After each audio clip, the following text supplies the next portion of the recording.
everyone's doing well, and my name's Moshe, and I'm coming to you from Israel in the Galilee, and today's May 7th, and it's about 8:15 in the morning. We're going to discuss today the peace plan, ceasefire plan that Trump gave to Iran, the latest version.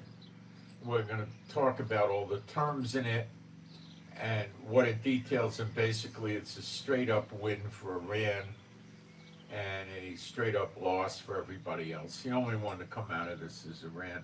It looks like Trump is really desperate to get out of this, and I would be slightly surprised, not massively surprised, if Iran turns this down. It's got so much in it for Iran. Okay, and we're going to discuss a lot of things related to this. The details, how it affects Israel, how it affects the world, how it affects oil prices, what it means for the future of the Middle East and the world, and compare it to Bible prophecy, and we're going to see that this ceasefire is not anything that's going to last. Okay. Or even take effect. I would think the Iranians got to have rocks in their heads not to take this deal. I mean, it's too good. Okay.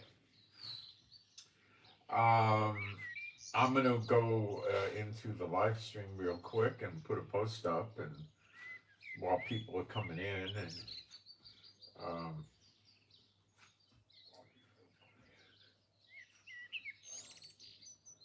okay, thanks to the moderators. They really help a lot. All right, I'm going to put my post up, which is probably going to take seconds, not, minutes or anything. All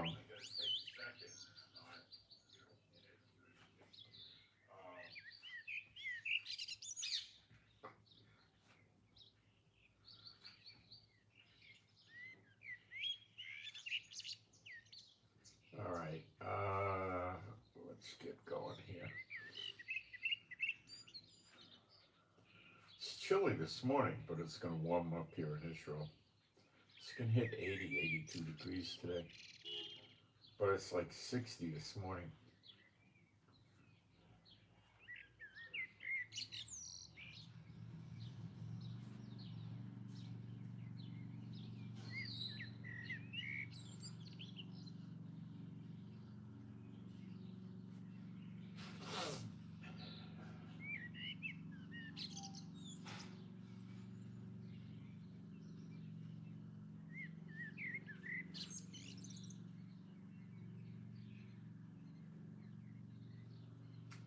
Okay.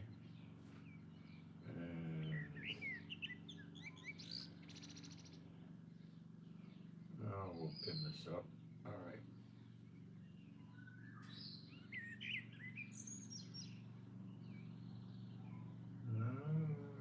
Doesn't want to pin. Let's see what's wrong.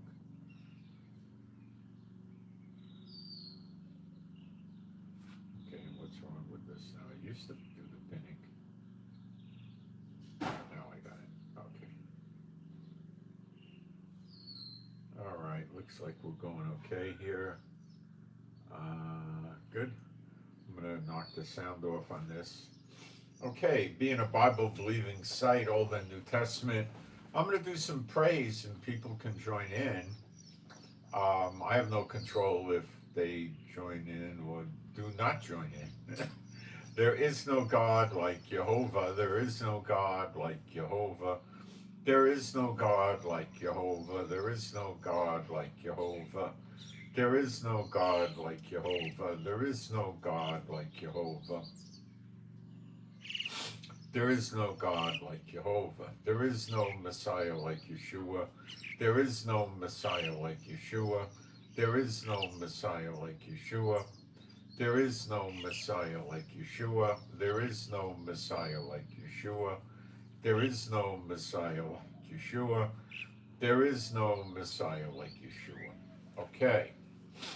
So let's jump in, and we'll start with the general news, and then we'll move in on the actual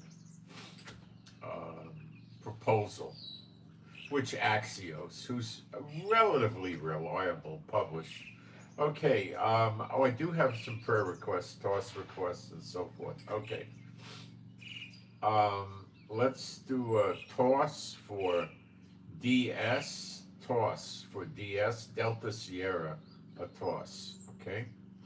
A toss for RM, Romeo Mike, a toss for RM, Romeo Mike, okay? And a prayer request for SB, Sierra Bravo, SB, Sierra Bravo.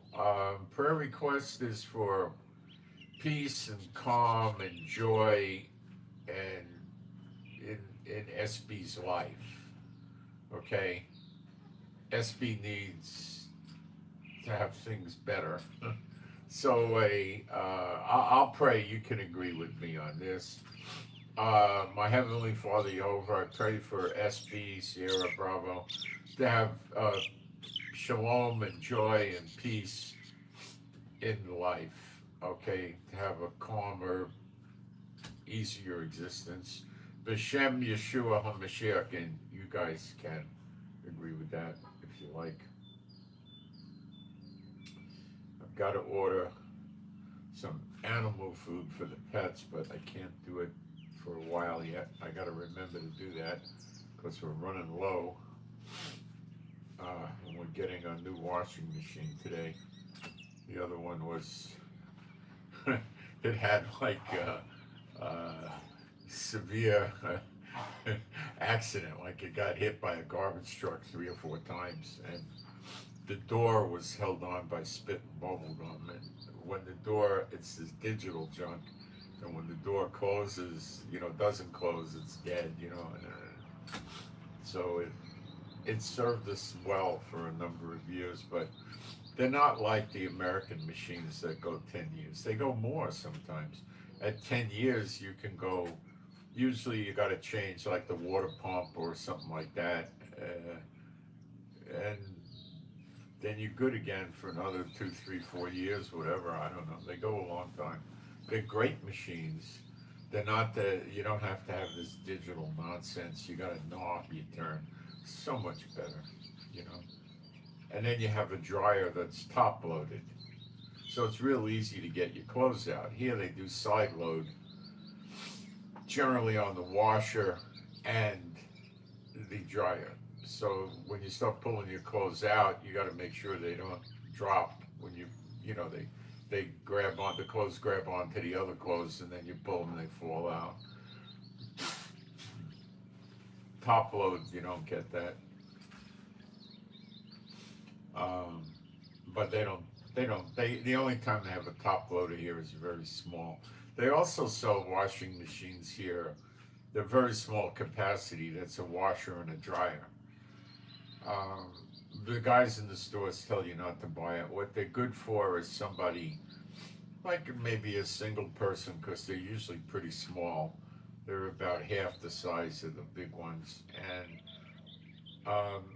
if you're by yourself and you got to go to work in the morning, so you load your machine and you turn it on in the morning and you go home and, you come home and your machine's washed the clothes and dried them and you're all set, It's good for that, they don't, when you go to try to buy it, they try to stop you, Okay,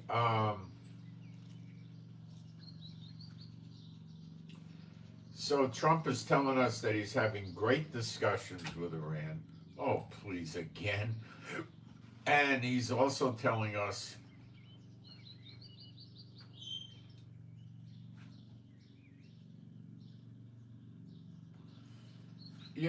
this is ridiculous. Last night, the night of May 6th, you could say, right? Last night, the Iranians attacked several American bases in Iraq. Several. One report said missiles, the other report, which I think is more credible, were drones. It's irrelevant for the purposes of this discussion. American aircraft were flying around in the skies to take the drone down. We do that in Israel too. Drones are slow movers, and aircraft can take them down. Helicopters can take them down. But some of the drones did get in and hit the bases. Do we know of any casualties? We do not. Does that mean there were none? No, I don't know. This was last night, so it's hours ago. I don't know. Um, but does that sound like a ceasefire to you?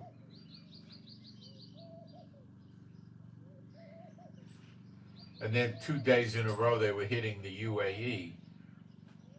Does that sound like a ceasefire to you? And then last night America hit a ship again, and they hit a ship the previous day that was ignoring them, and they got the ship, an Iranian ship, to turn around and not try to get to Iran. Although they were ignoring the warnings, they fired at the ship, and then the ship turned around. Now, it must be another ship, because this seems to have happened again in recent hours, and they fired at the ship and disabled the ship, so the ship couldn't just turn around and leave. So it doesn't sound like the same incident. It could be, but I don't think so. Okay?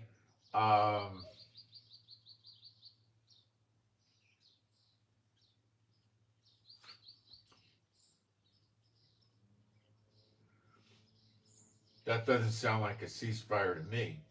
Sounds to me like you got a oil price reduction ceasefire that Trump wants to tell the world everything's okay and the oil prices don't go crazy. Trump doesn't want to wear the blame for being the one that brought the oil prices to $200 or $300 a barrel and wrecked the economies of the world. Oh, it'll happen though, I believe.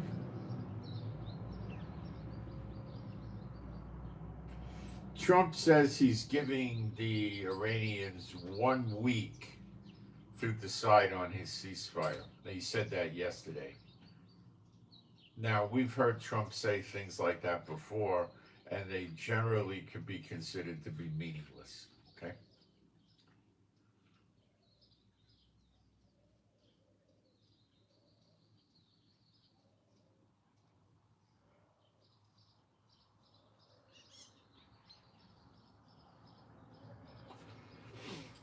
Now, this is what we're picking up here in Israel. Trump made a sudden announcement on Project Freedom. He surprised and angered the leadership in Saudi Arabia because I guess they saw the Iranians lashing out against their buddies, the UAE, and were afraid they were going to do it to the Saudi Arabians themselves. So to get out of fear of Iran and a lack of respect for Trump and a distrust in Trump's ability to protect them from Iran, they went ahead and turned around and they told the Americans that they cannot use the Prince Sultan Air Base, which has a lot of American planes on it, by the way, or pass through its airspace at all.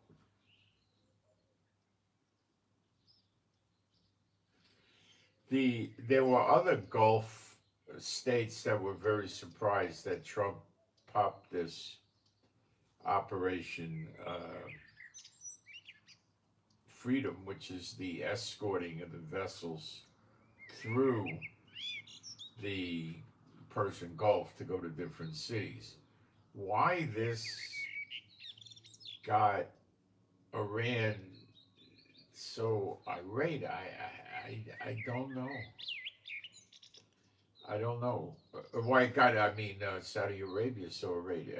I don't know. The UAE didn't seem to get hot under the collar. Um, I think the bottom line here is the Saudis trust Trump as far as they can throw one of his aircraft carriers, and they're afraid that Trump will ignite them in a war with Iran and then pull out, or something to that effect. And that's what they believe, I think.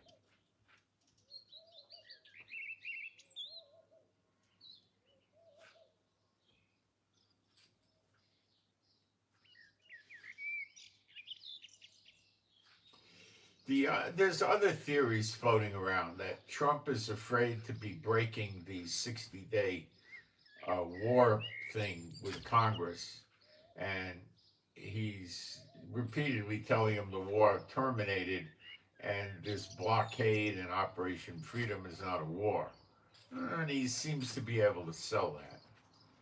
Okay. Um,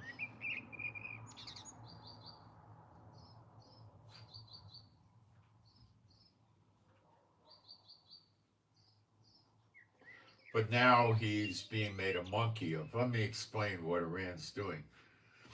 They're taking free shots at the UAE, taking free shots at the American bases now in Iraq.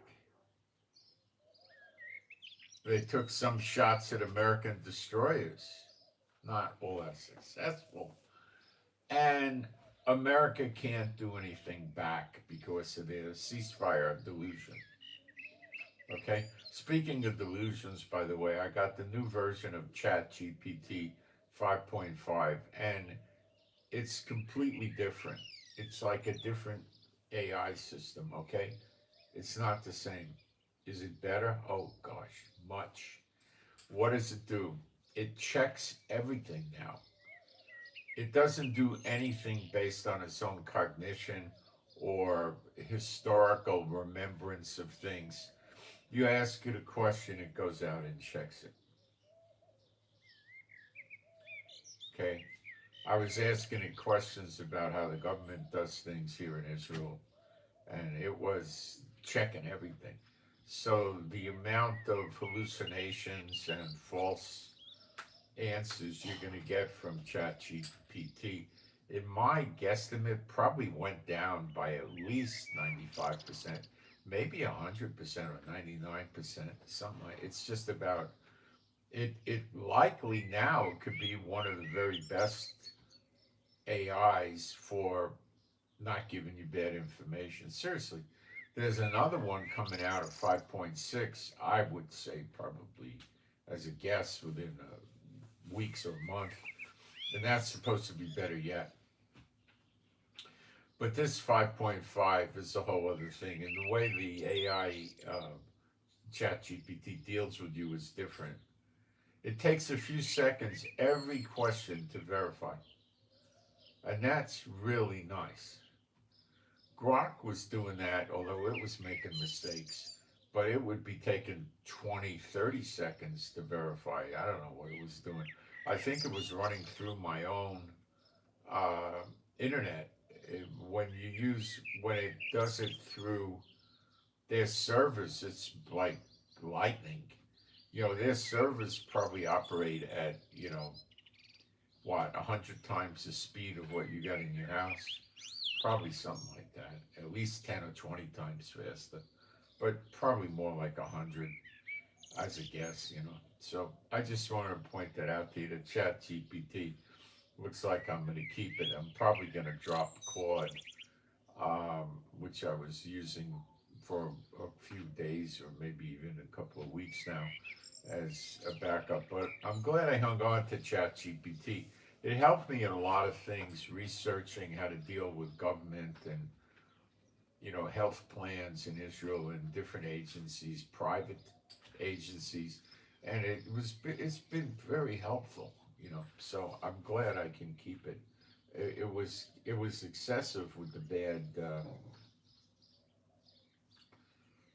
giving you bad answers, but it seemed to have reversed out of that.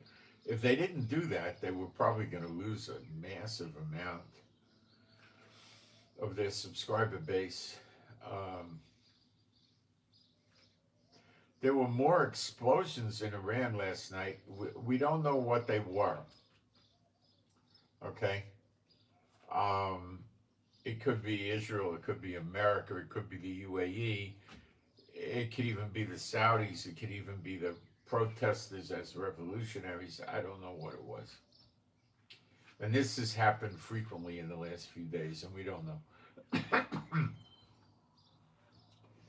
Does that mean that Netanyahu and Trump don't know? No, they probably know. But they might not have, 100% accurate information.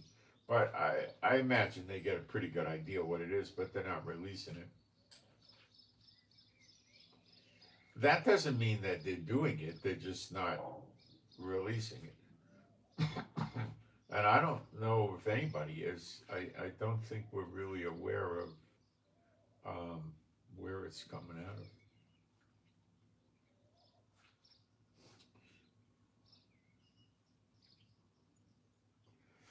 The French shipping giant says that the vessel was hit in the Straits of Hormuz attack. Several crew members wounded. The injured crew members from the attack, which took place on Tuesday, have been evacuated and are being provided with medical care. That's a French shipping company. And rest assured, Macron will do nothing about that. If Iran missile attacked Macron's palace and house, I doubt he'd do anything about that. He'd hide in the basement or something, but that's about it. Macron is the transactional sissy.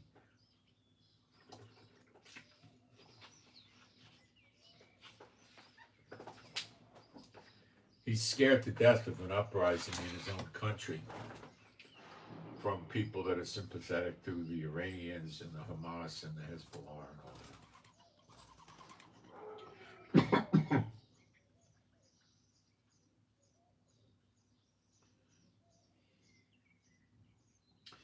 The spokesperson for the National Security and Foreign Policy Committee of the Iranian Parliament, sounds very official. His name is Ibrahim Rezael, commented on the progress towards an agreement with the U.S.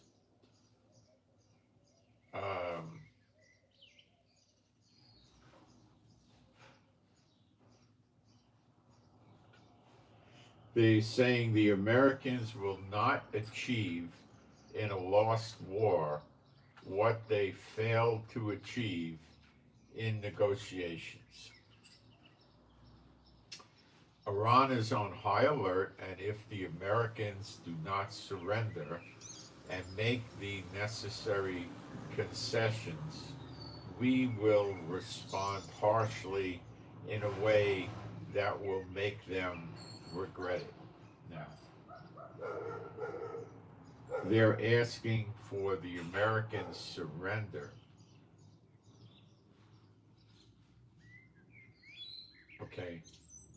And to respond with concessions that they want, or else they're going to drop the bomb on America. Now, do you understand that? Now, let's see what Axios is telling us, and you realize that America is basically, if this is going to go through, is giving up. Okay? Trump's trying to get out with a little bit of dignity, but it's going to fool the silly people that don't have logic. The sophisticated people, like those that listen to this channel and other good news channels, will not buy it.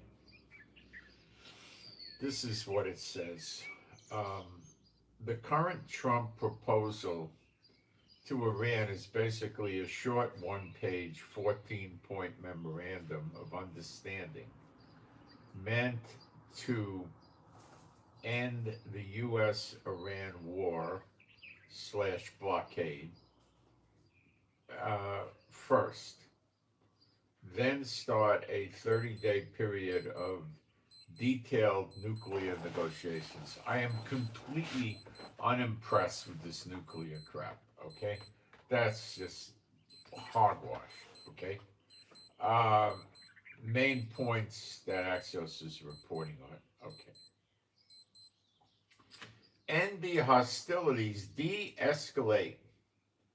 The memo would aim to formally end the current conflict and reduce shipping blockade tensions around the Strait of Hormuz.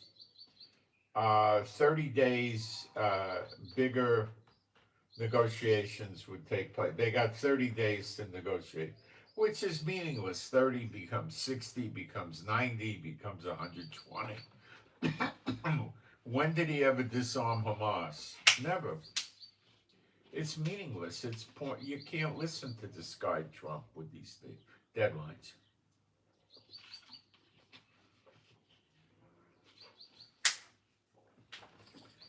The war sure took the news away from the Epstein debacle,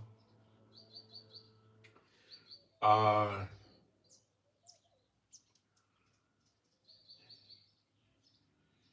After signing, the sides would have about 30 days, which could easily be 90, to negotiate the full agreement on Iran's nuclear program, sanctions, and Hormuz shipping issues. Okay, that sounds good. Let's keep reading. Iran enrichment moratorium. Iran would reportedly agree to pause uranium enrichment. Axios says the U.S. first wanted 20 years, Iran offered 5 years. And negotiators now think 15 years may be the compromise. I could care less about that. If this nuke thing was real, Russia and China would have given it to Iran, don't you think? Or Pakistan or some other country. Come on. If it was real, don't you think they would have used them? Iran enrichment moratorium.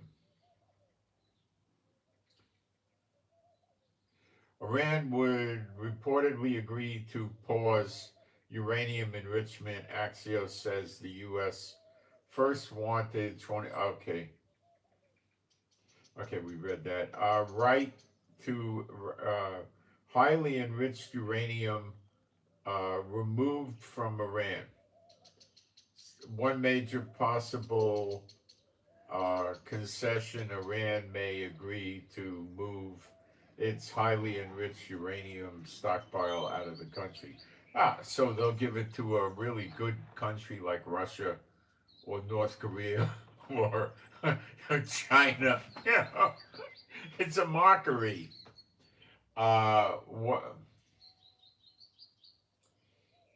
Sanctions relief, frozen assets. In return, the U.S. would lift sanctions and release frozen Iranian assets. Earlier, Axios reportedly said a cash for uranium idea involved about 20 million in frozen funds, 20 billion with a B in frozen funds, in exchange for Iran surrendering enriched uranium. You see, Trump's is Biden, is Obama. It's the same thing. But not exactly, I know, but it's pretty close.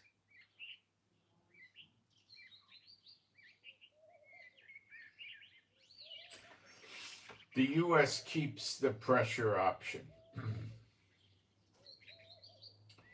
Axios says the U.S. would be able to restore the blockade or resume military action if talks break down. Axios says the U.S. would be able to restore the blockade or resume. Okay, yeah, but they probably wouldn't, but maybe they would. So in plain English, Trump's team is offering Iran sanctions relief and a path out of the war blockade, but only if Iran freezes enrichment, deals with its enriched uranium stockpile, and enters a lasting nuclear deal. Okay, this is pure hogwash. You understand? He is not keeping the sanctions on Iran as a punishment for what they did. He is not demanding they have no control over the Straits of Hormuz. Where is that? They're going to go be charging tolls, I guess, right? It's not in here. Uh, okay. What they did to their people, killing probably at least 100,000 in reality over protests, that's going to go unpunished, unchecked, unstopped, right? Okay. Their ability to build ballistic missiles that are going to hit Europe, all over Europe, is of course not on the table. Dismantling or preventing their missile facilities is not on the table. What's on the table? Oh, we'll shut down our nuclear facilities, and in return, you'll give us all our money back, lift the sanctions. So, what happens is Iran is going to start rebuilding their country. Not exactly, yes, but not exactly. What Iran would do is create bigger and better missile facilities. Out of that 20 billion, I would say 15 billion go to weapons. They can't not do something to show the people they're rebuilding the civilian structures and stuff. So they will. 5 billion's a lot. Now, the Iranians want restitution money. Trump may agree to that too. I don't think so.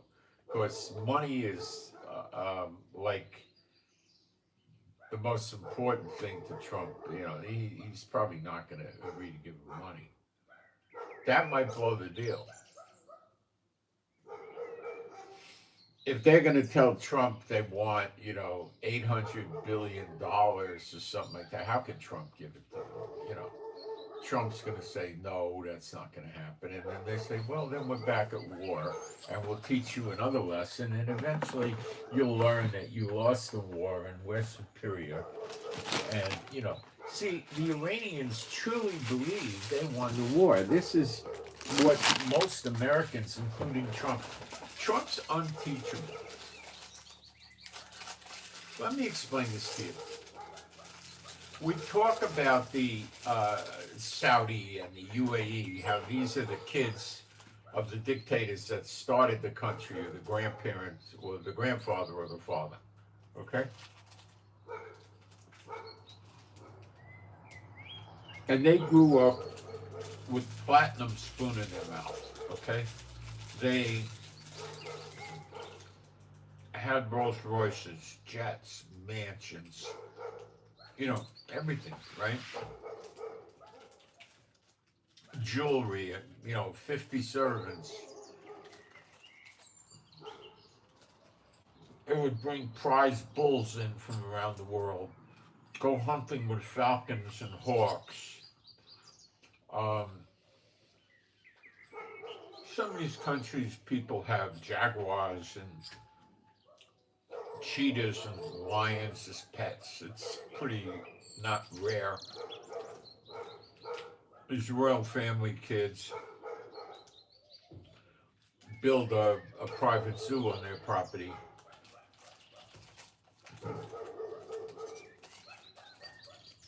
They buy the cats as a baby. And the baby grows up and they play with the cat every day, and the cat bonds with them,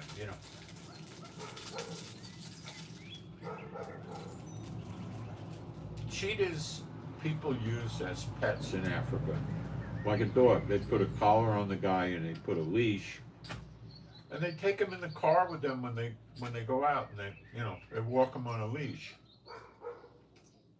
I was at Marine World in California, probably 30 years ago or something, 35 years ago.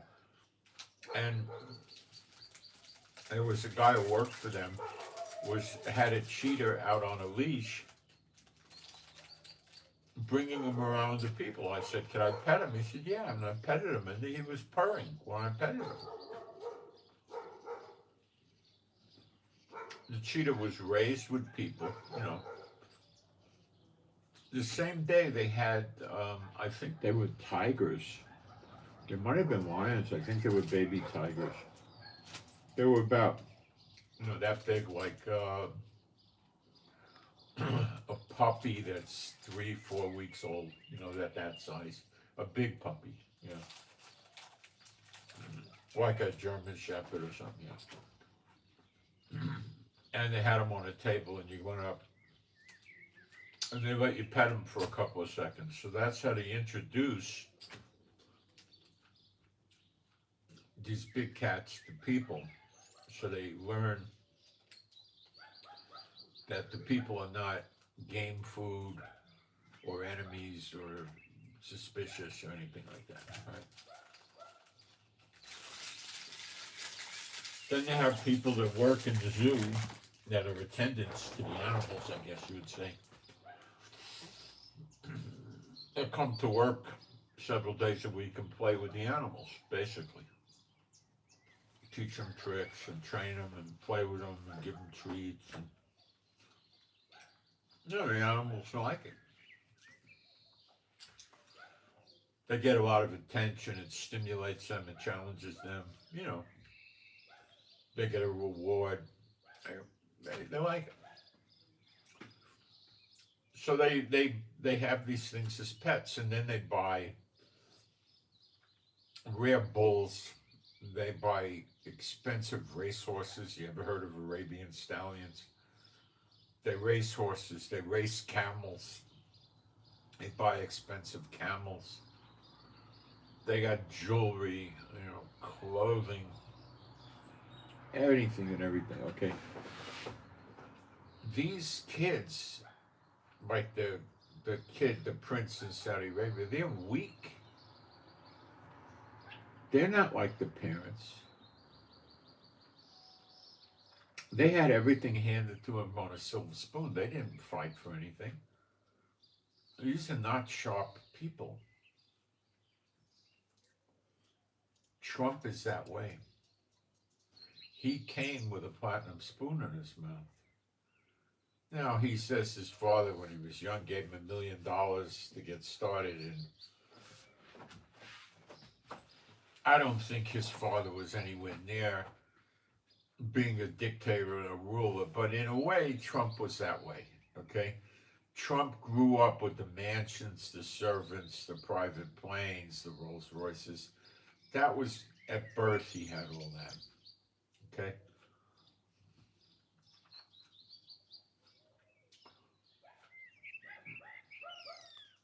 Judging by the Epstein photographs, which are numerous, it seems that Trump does what Trump wants to do and doesn't care what anybody thinks. But moving along,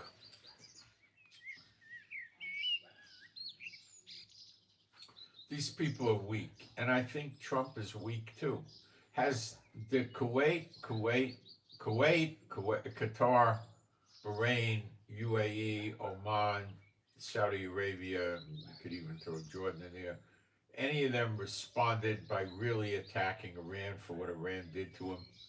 Not a one. These are wimps. These are sissies. These are babies with platinum spoons in their mouth that are scared. We get into a war. It's going to be Iranian IRGC marching on my palace. My soldiers and mercenaries, they'll run away. Iran will tell them, just run away, and we won't bother you. Just lay your guns down and leave the country, and you're free to leave. And they mean it. And they'll abandon me, and I'm going to be in my palace, and they're going to come in, and they're going to torture me and hang me. And their transactional issues could be exposed. They're not going to like it. Okay, and they're scared to death. Literally. The UAE guy is so mad he wants to attack. Okay, because he's probably getting so much attacks, he's sitting there thinking, well, not attacking doesn't do any good. They just keep attacking me more. So what do I do? Well, one of his answers is run away like Bashar Assad, go to America or some country, the UK or someplace that'll put you up. Bring, get a little pocket cash out of there, go over there with, let's say $50 billion, and enough to support a bodyguard force of 30, 40 people and have a couple of mansions and private jet, or maybe he needs 200 billion, I don't know. And just go live in one of those other countries. Those of us who know prophecy know it's not going to help him, but he doesn't know that. So that's what they could try,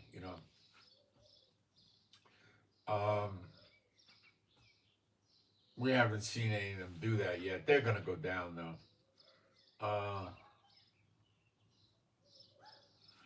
Here's what Trump doesn't understand. He's showing tremendous weakness. Iran thinks they're winning. Trump is scared of him. And Iran is not going to let Trump get off with a good deal. Iran's going to want their, not pound of flesh, they're going to want their kilo of flesh, or maybe I should say their ton of flesh. They're going to really lay it out on Trump. And that's going to mean reparations.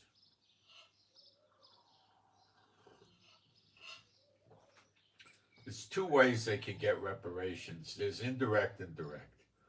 Indirect reparations is they charge a toll of $2 million a ship for any ships going through the Straits of Hormuz. That'll amount to reparation money over a period of 10 years. Okay. The other way to do it is the countries affected raise money. And I think what they're looking at is Kuwait, Bahrain, Qatar, UAE, Oman, Saudi Arabia, and Jordan all cough up, a good amount of money, like 5 billion, maybe 10 billion, maybe $1 billion a year for 10 years or something like that,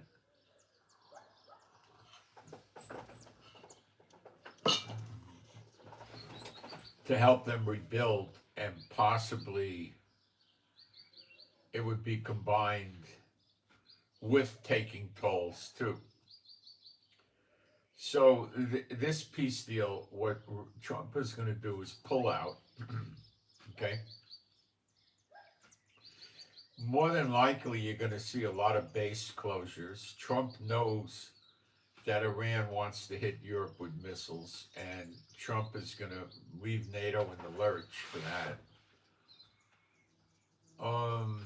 It's just a mess,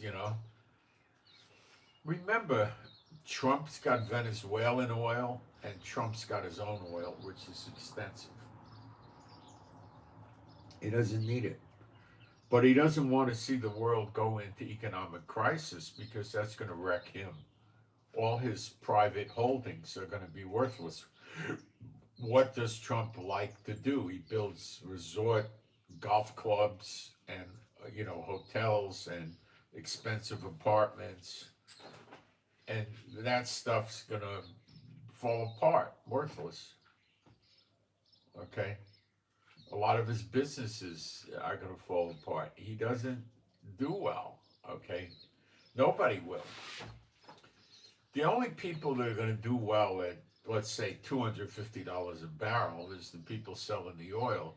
They're going to have more money than they know what to do with until the economies break, and then their oil business falls apart. And that's probably what will really happen in reality, prophetically. Now, then comes the prophecy, and I think we just saw the beginning of the prophecy. So let's dissect this.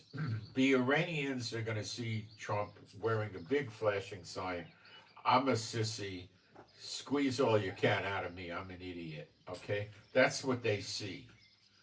Not what's reality, that's what they see. And they're going to try to push Trump during that 30-day period. They're going to want the $20 billion up front. They don't trust Trump. Now, Trump may negotiate with them and maybe be able to give them 7 or 8 billion, and the rest when they make a permanent deal. And Iran may take that because they need those billions to support their proxies. There's nothing in this ceasefire plan about them not supporting Hamas, Hezbollah, the Houthis, and the Iran-backed militias in Syria and Iraq with money and weapons and training and support and intelligence. Nothing good. That goes on. That continues.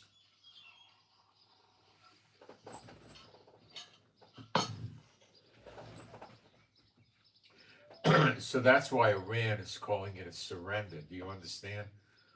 Because it is a surrender. But let me tell you something else that Trump could do.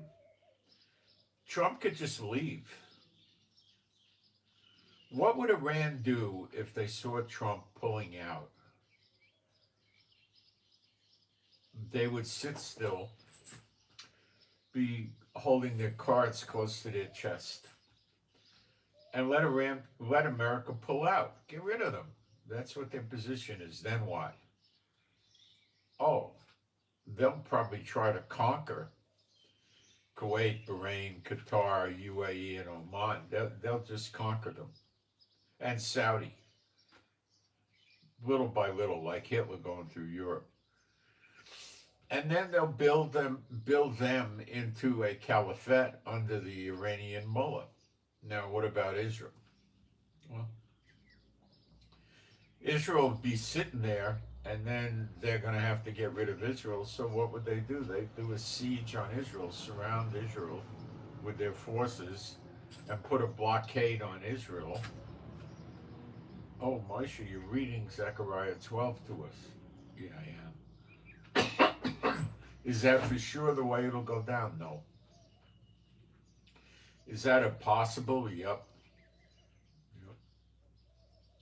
But it's not that great of a scenario because Iran gets taken out not by the two witnesses, by her enemies. And you could say the two witnesses are her enemies, but I think that's beyond the scope of what the Bible's telling us. So it may not be Trump that takes them out. Well, can NATO and Europe take them out? Yeah, of course they can. In their weakened state like this, let's not forget they got no navy to speak of other than go-fast boats. They got no air force to speak of, not that they ever did. A lot of their radar has been destroyed. They don't have very good ground-to-air defenses. They're sitting ducks.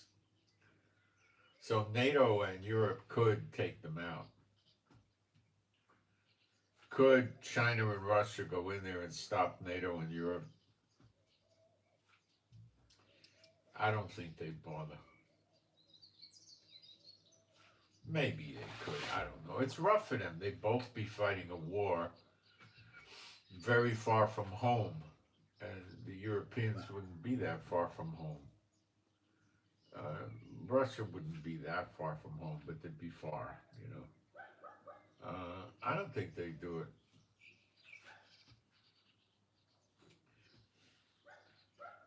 So if they do that and they take out these other countries and conquer them, then they're going to raise oil prices. They'll bleed the people dry. If the price is 65, they'll go to 69, right?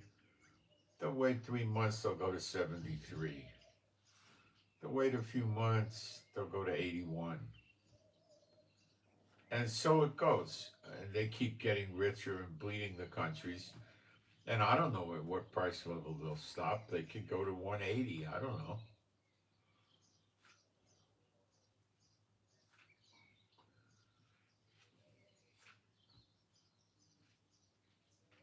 If they have enough money, they're going to be able to get Chinese and Russian jets from China and Russia. If China and Russia are afraid to sell them the jets, they could steal or hire away. They could find scientists in China and just say, hey, come work for us. Your salary is, $500,000 a year. And it comes with a mansion and a limousine and a driver, and your kids get private school for free and all that. So yeah, maybe they do something like that and bring over 50 people in China and Russia that are involved with the building of the planes, and they set up a factory in Iran to build advanced jets. Yeah, that could happen.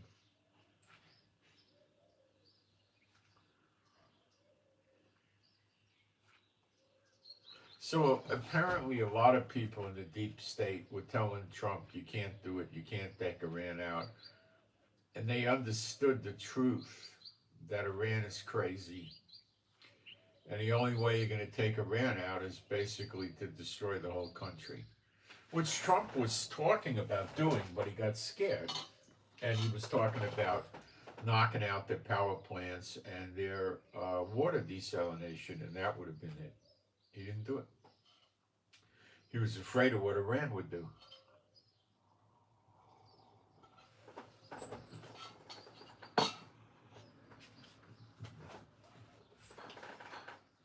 Saudi Arabia is as much of an ally of America as NATO is, but Trump doesn't. I don't. I'm of the belief now that Trump doesn't understand a lot of things. Okay, he was told. What they're saying is Trump was told that this is a loser, but Trump was playing the ego games. Yeah, I'm Trump. It's a loser for the others, not for me.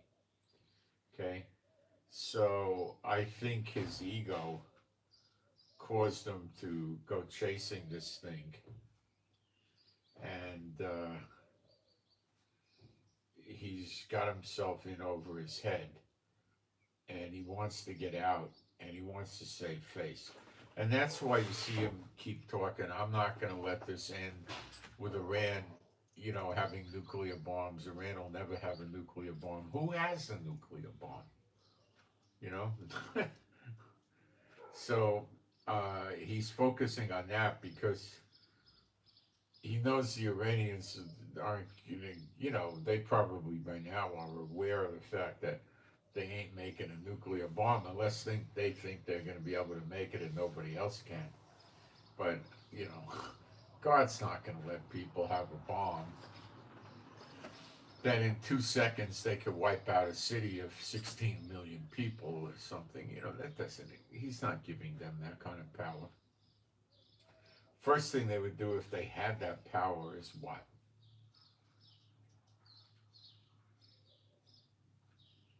Well, who does Satan hate the worst? Israel. They wipe Israel out. They never did. What do you think? They like Israel? Satan likes Israel, thinks it's a good idea. He hates it. He can't do anything about it. Okay, he doesn't like Israel. They did the fake Israel to do a compromise. Well, I've covered. It started out as Israel was a way to collect the rest of the Jews that Hitler didn't get them. It didn't work out that way. Okay. Israel struck yesterday Beirut for the first time in about a month. Israel's back in, just about full attack mode in Lebanon because this so-called ceasefire, with Iran, Israel was supposed to cool it with Lebanon, and they're attacking. The Iranians are attacking everything, so Israel's starting attacking again.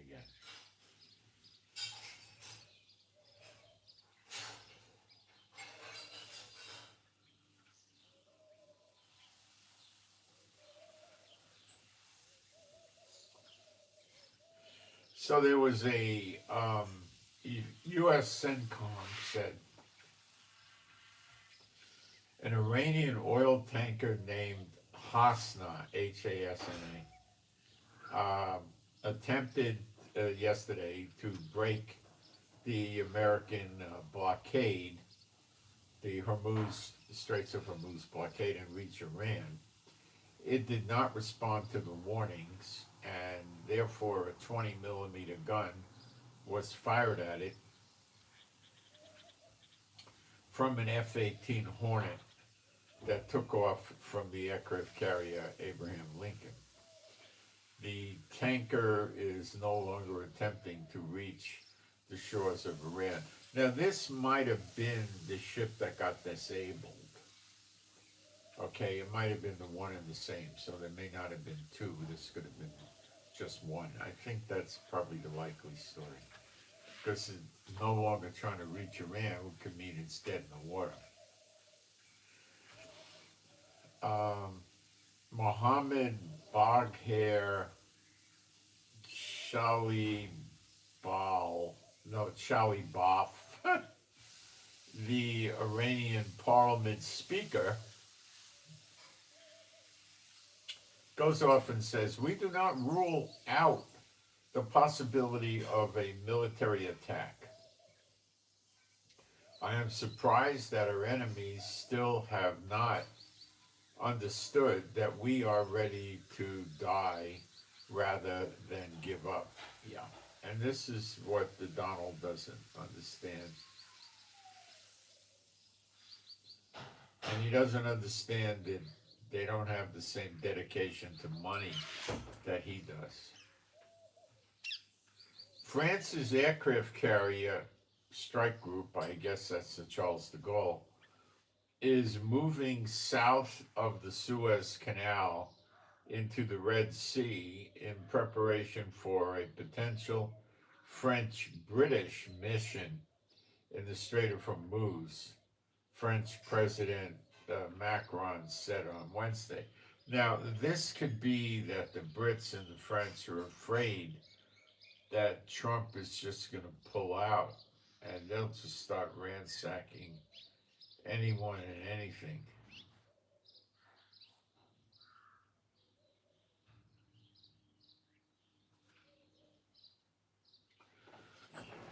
This is very interesting, and it's very odd that Great Britain and France are interested in doing their own attack without Trump. It almost makes me believe, and maybe I'm missing it, maybe I should believe it, that they are going to take up when Trump leaves. You see, they don't have their own vast amount of oil like Trump does.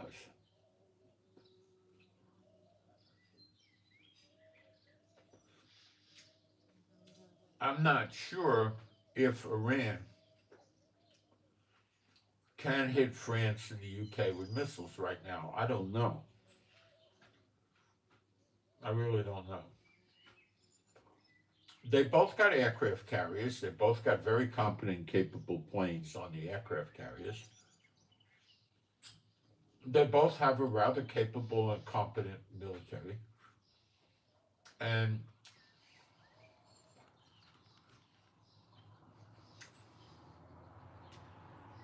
they could continue a blockade on Iran. They could do an Operation Freedom and escort ships in and out, which is probably what they want to do. Um,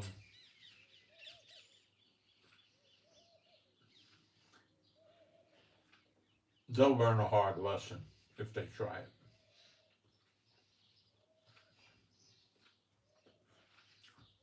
Iran will slice and dice them.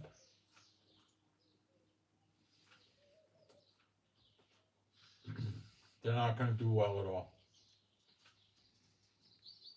Not at all.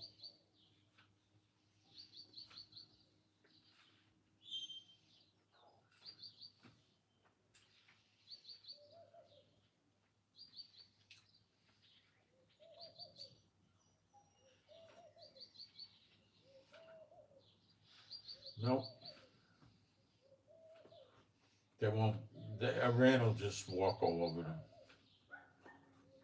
They're not going to stop Iran from attacking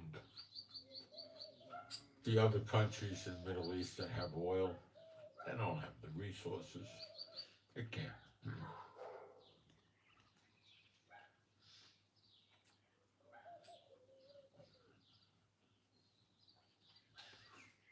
America is several times stronger militarily than France and the UK put together.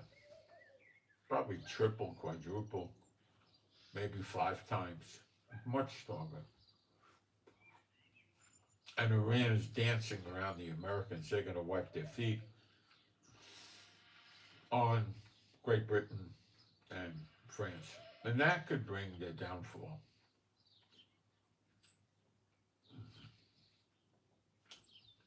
Maybe they'll be working at the same time as America is still working in the Middle East. And then they wind up unifying, and that would fulfill the prophecy. Elam is destroyed by her enemies in the plural. I would think that could be it. They're not going to ask Israel to help them. And Israel's not going to. Unless Trump says so. So,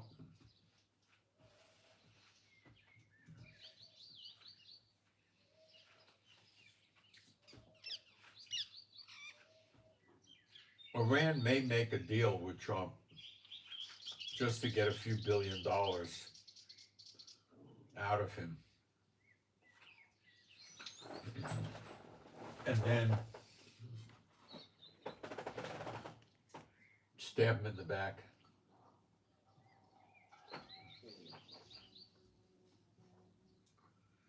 The way America moves, it'd probably take him a month to pull out of the Middle East.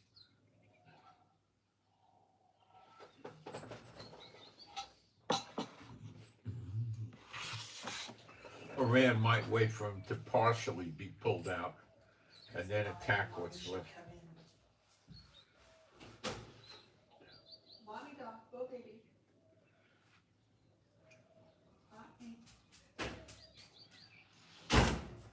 Guys, I gotta briefly order some animal food here.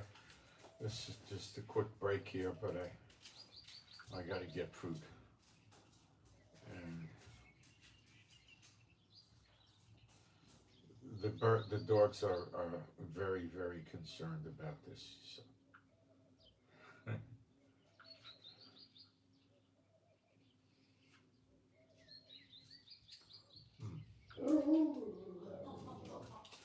Relax, I'm ordering you food. She's approving. I gotta be. I know you get very excited. This stupid phone goes off the network sometimes. And you know, new phones do it too. This is a very old phone. I don't know what to do with that.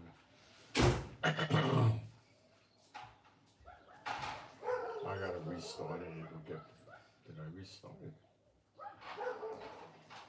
Yeah, it'll get back on the network in a minute. So we'll wait a minute for that.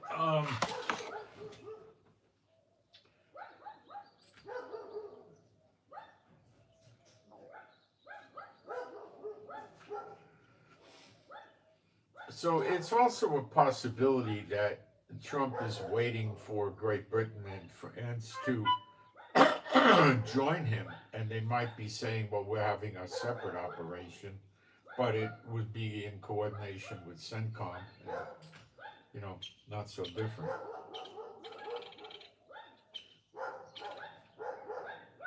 We don't know about that yet.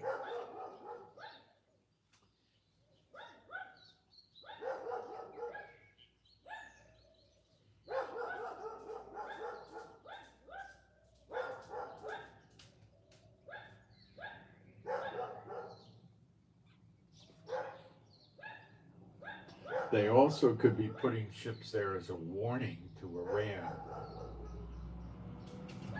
because Iran is saying that they have extended the range of their missiles where they could hit Europe, and for all we know, it could be true. So the French and the British could be putting their aircraft carriers there to let Iran know that if they're going to launch anything headed at them,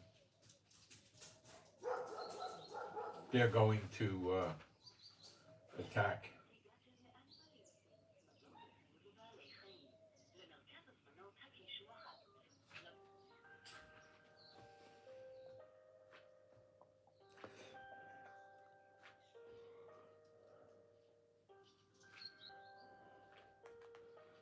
Not answering. They're busy.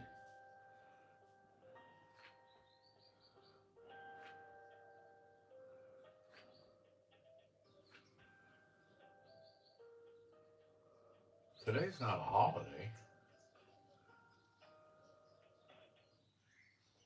Hello? They didn't answer. Or did they?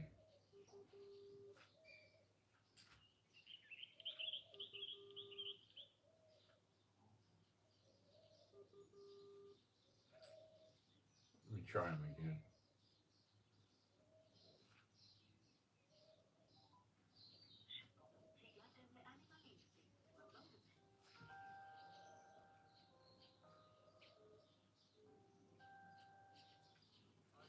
Hi, I need to order some food. I need 10 kilos of the natural dry food, the wild flavor. I need 20 cans of the natural, the wet, the canned food, right? Yeah, but they got notes not to give me the fish and the chicken. They know that, okay? No fish and no chicken on the cans. Yeah, but salmon is good. Salmon is good, but no other fish. Yeah, is beseda, ain't baya. Okay? Okay, I also need rebos for the birds.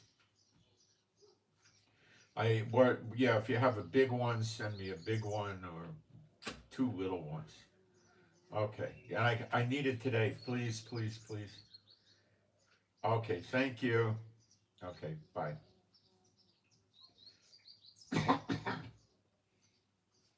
I guess I should tell the dogs I got their food coming. You're getting your food today, guys. All right.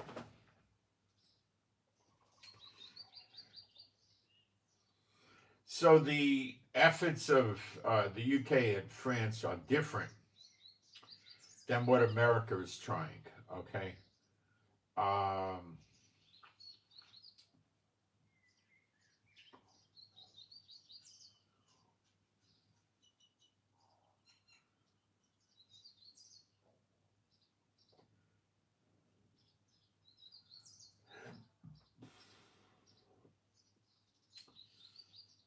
the French and British are trying to restore um, maritime traffic in the Persian Gulf as quick as they possibly can.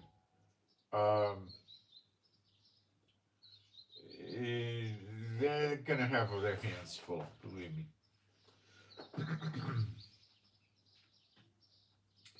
Interesting point of news here: the Gerald Ford is now in the Atlantic. It passed the Straits of Gibraltar, left the Mediterranean. So when we saw it up in the Suez Canal, I think it was leaving and going home. It was deployed for 315 days, which is very, very long. They usually go 5 months, maybe 6 months.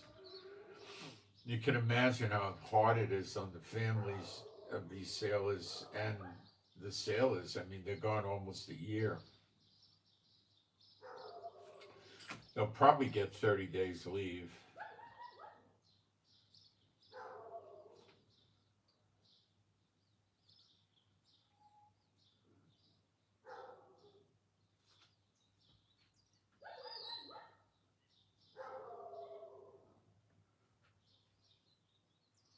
So we're getting, the story about Saudi Arabia blocking their airspace and use of the base because Trump did this as a surprise to the Saudis.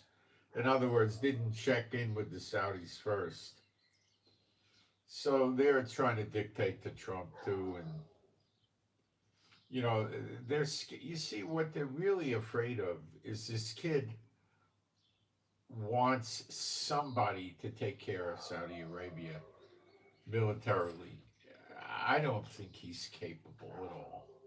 Okay. I don't know if they still do this, but what the Saudis used to do was hire mercenaries to fly to operate submarines. They couldn't get their. See, the Saudis are not going to take some kid that the father is a chef in a restaurant or he's a mechanic on cars and something like that, and he's what you would call in America middle class or something, which is really lower class, but they call it middle class. And he grows up and he applies to go in the military and he wants to go to Navy school if Saudi Arabia has one.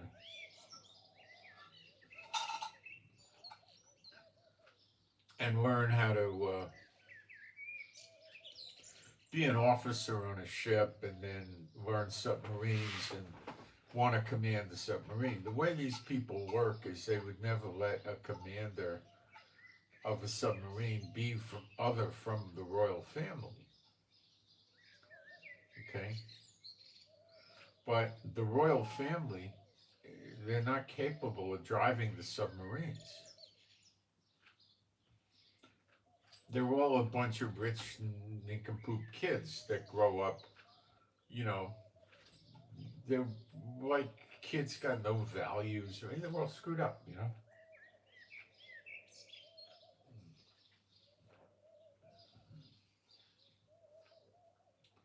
So these kids, they can't do a submarine. They'd surface the thing upside down. I had a friend years ago that was in the Navy, and he was on a submarine that in American Navy, and it surfaced upside down one day. I imagine they had to figure out how to get it to dive again, and then reverse it somehow under the water. I don't know what they did. But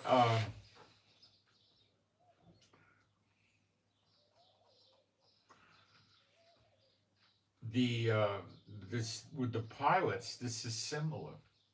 Okay, they can't always find. They don't want to take regular people and make them pilots because they're afraid they'll take an F-15 or something and turn it on the palace and fire on the palace, and kill them. If you kill them, a revolution is going to be surely successful. All you got to do in Saudi Arabia to get a good revolution going is kill the royals, the top ones, and you got a revolution. That'll be successful, I think. So what they did is they hire a lot of mercenaries.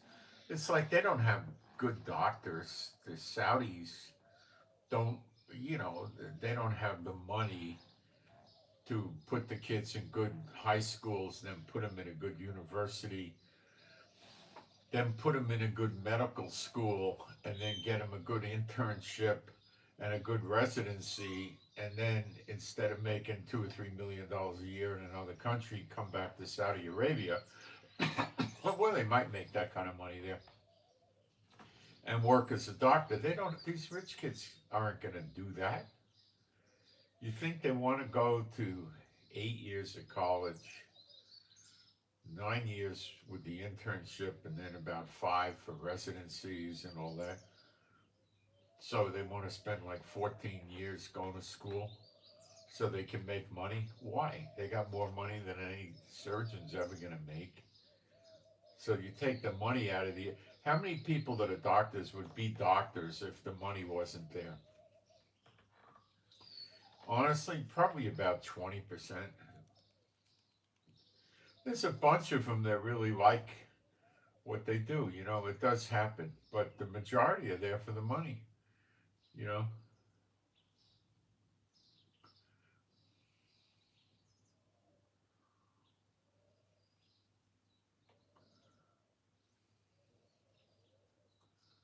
There's some people want to be doctors and they don't want to go to school that much, right?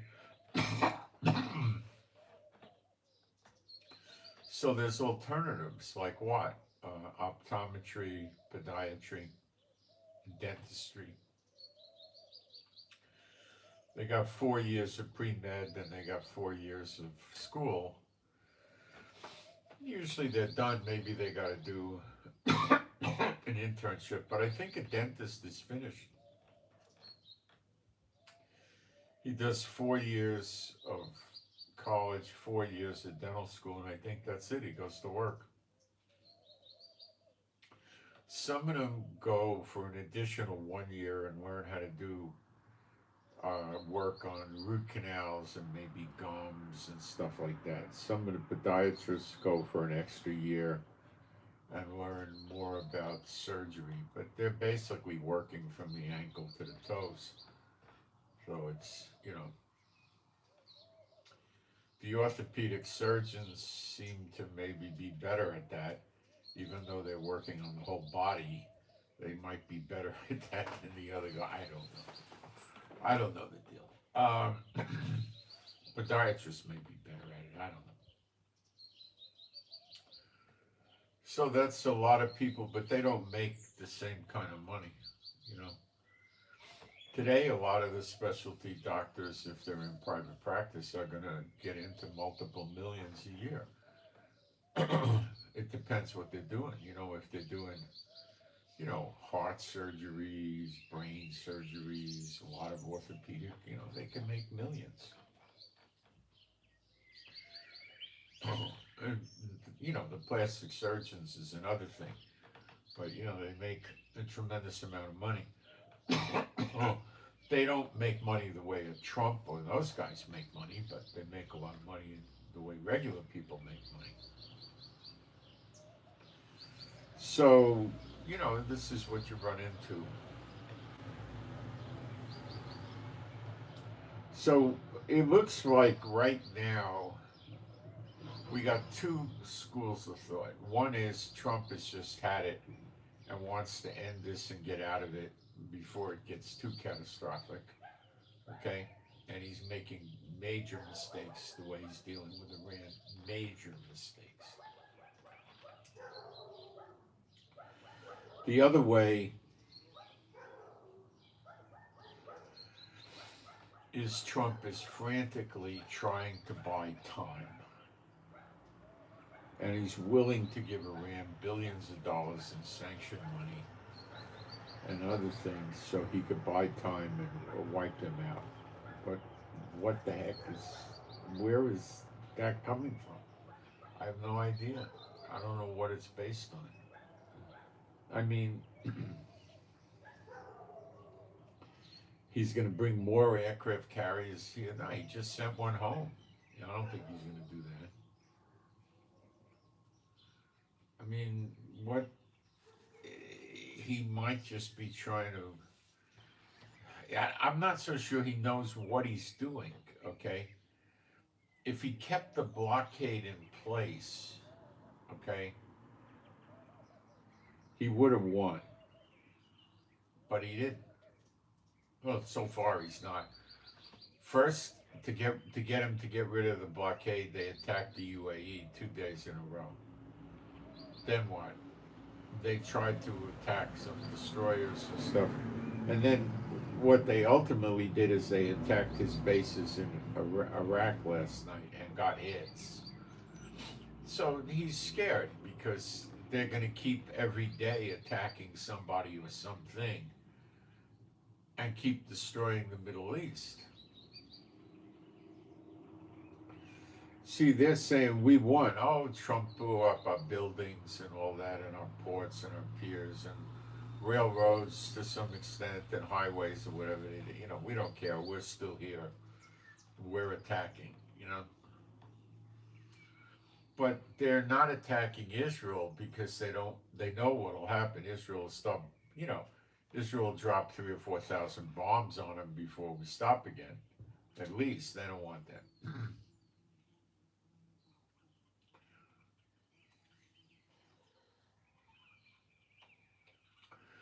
We're not getting reports of more assets moving in, but it's weird because Trump transferred into the Middle East in the last, 3 weeks. I mean, it was steady every day, weapons, weapons, weapons. So maybe Trump is going to sneak attack them or something, making them think they're stupid. But it appears he wants to try this 30-day ceasefire. So what is he up to? He's going to open the blockade so Iran can get oil out because he's going to lift sanctions, give them their seized money back. You know, what is this? That is a surrender.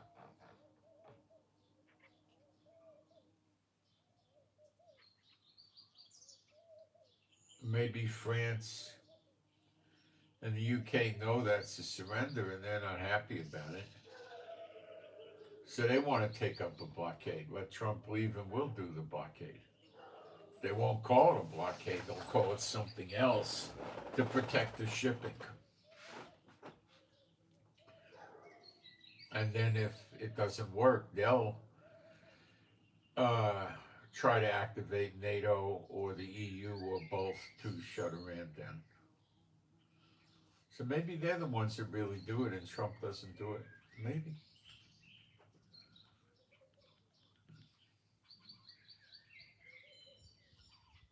I don't know. I'm under impressed with Trump. Let's see what's going on in our chat in the live stream. I'm very under impressed with Trump, and I don't know what he's afraid of, but I'm pretty sure he's afraid of something here.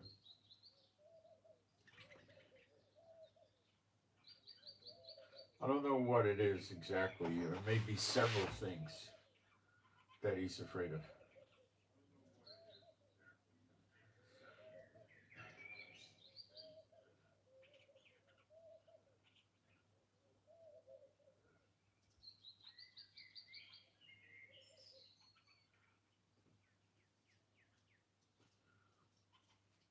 Do the 10 Commandments still apply to us today? Okay, let's deal with that. Whoops, I gotta shut the sound off. That was a good question. Let's deal with that.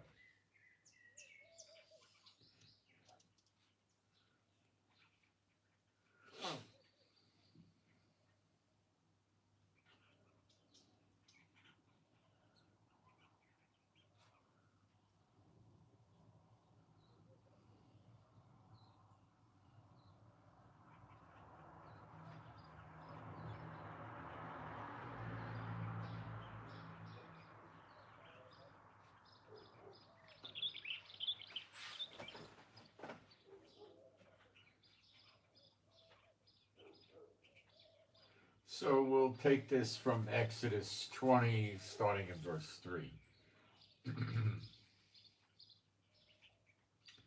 Thou shalt have no other gods before me. I would say that 100% applies today. Because if you have other gods before him, you're doing idolatry. You're worshiping things that are not a god as if it is a god. Okay? No graven images. Okay.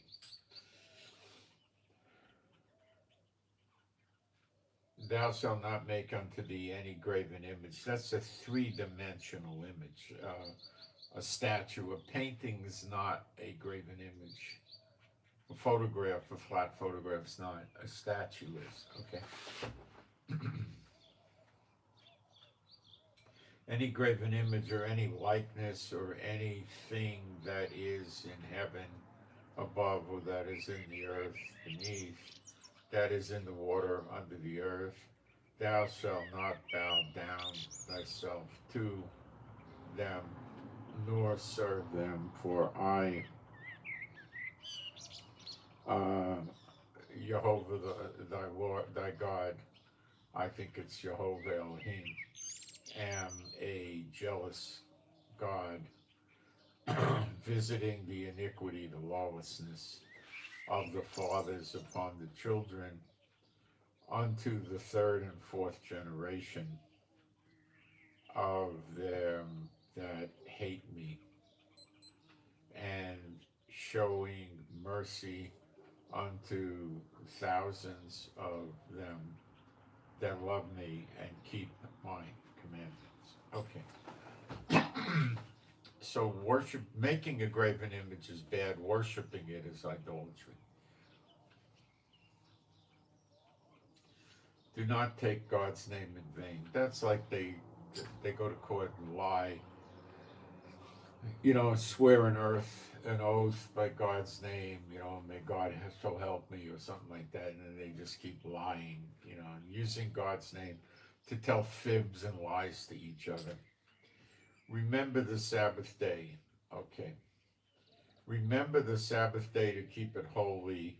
6 days thou shalt labor and do all thy work, but the seventh day is the Sabbath of the Lord thy God. In it thou shalt not do any work, for in 6 days the Lord made heaven and earth, the sea and all that is in them, and rested the seventh day. Well, you see, this is pre-Yeshua, of course, by a long time. When Yeshua came, we're under grace. Remember, Yeshua said he was the Lord of the Sabbath, right? And his disciples were doing things on the Sabbath they were not supposed to do, so to speak, under Moses' law. But they did respect the Sabbath because the people were following it. But when Yeshua was above ground, in a human form, well, human as he could be with his Father and Holy Spirit, but it was pre-resurrection, so the law was still there. It's when Yeshua resurrected from the dead that the law was over, and we switched under grace, not works. Grace. We get our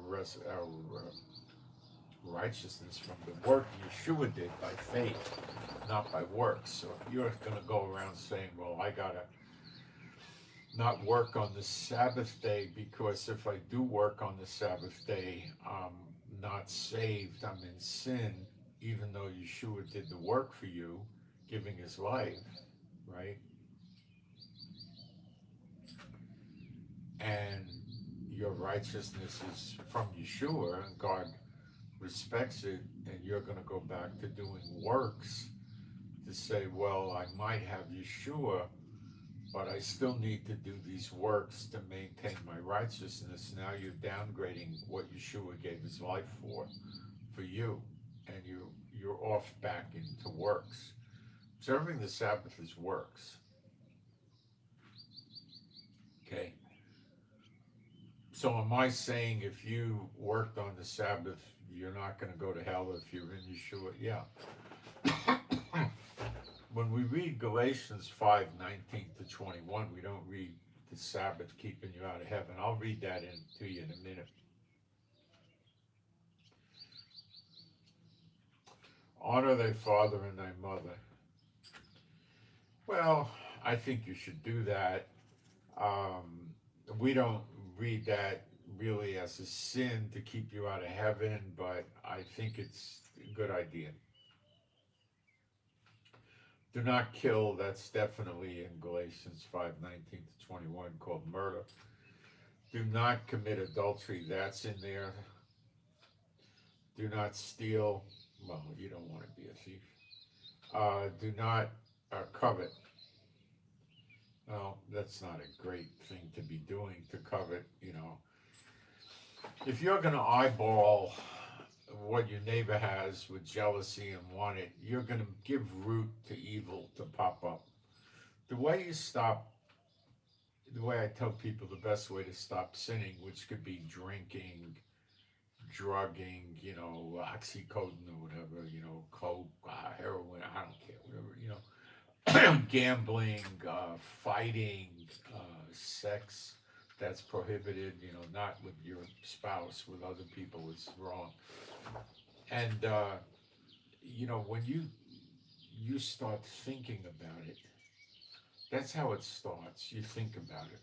And if you extinguish the thought, you get it out of your head right away, you won't do the sin. You could always ask the Lord. You could say real quick, help me, Father God, Jehovah, I don't want to sin.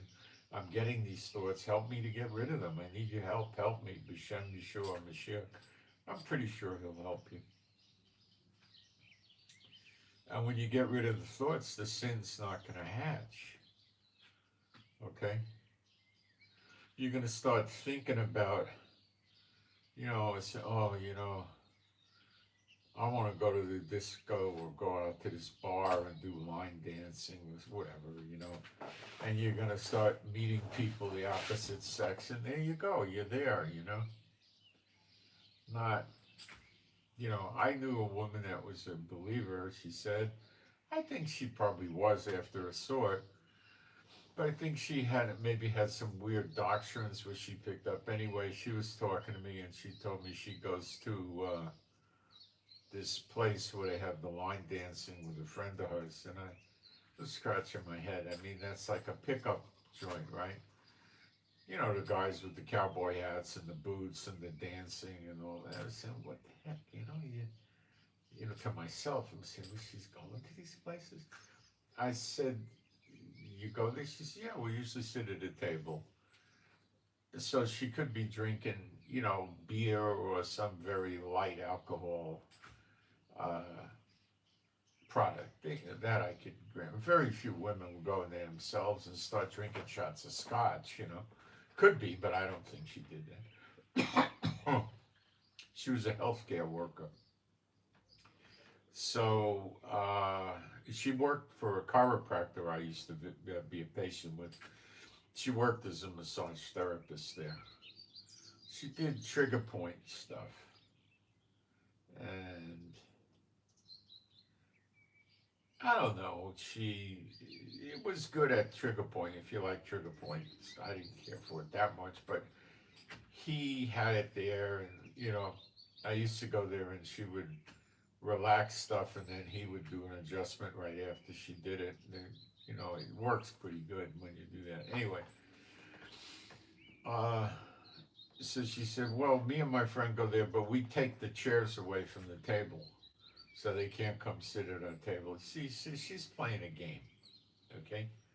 She's playing a game. I'm gonna go to this bar, dancing joint with my friend, and we're gonna hold ourselves out as hard to get or impossible to get. And, you know, but what the big question is, why do you even want to go there? See, if I went in there, I would find it extremely obnoxious. It would be an irritating situation for me. I wouldn't want to be there. It'd be like me, I'm in some manufacturing plant and they're using jackhammers all over the place and it's pounding in my head and I just want to get out of there. That's how I would look at it. I wouldn't want to be in there at all. It wouldn't be a pleasant place. I wouldn't enjoy it at all. See what I mean? Something's wrong. So she was entertaining bad thoughts. Okay. And that's not a good thing. If she wasn't entertaining it, she wouldn't go there. See, if she was completely not entertaining it, she wouldn't step foot in the place. Most of the people I know wouldn't step foot in the place. Okay?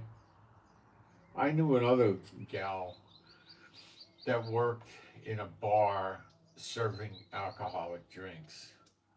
And, you know, I was talking to one of the people, and, you know, I don't know, I don't think she should have done that. And people said, oh, she's got a special, the Lord uses her to witness to people. It's a special thing. I mean, so let's talk about this. Is it a sin to serve people getting drunk alcoholic beverages when getting drunk is a sin? It's something I don't suggest to do. And why was she content and happy going there, working there? One would think she would go try to get a job in food, you know, like at a Fridays or Applebee's and serving food. Yeah, people are going to drink, but they're typically not getting drunk. The ones that are getting drunk are sitting at the bar and they're dealing with a bartender. She's not a bartender.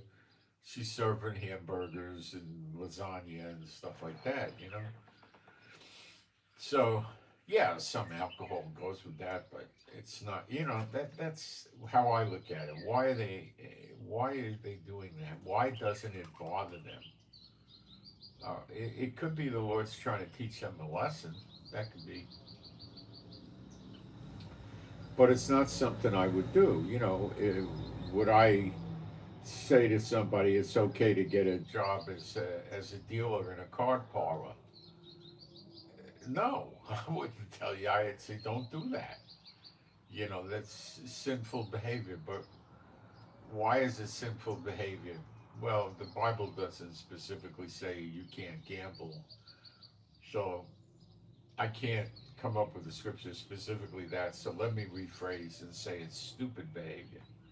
You know, I mean, is buying a lottery ticket a sin? No. If you got children, should you buy a lottery ticket and let your children know about it? No.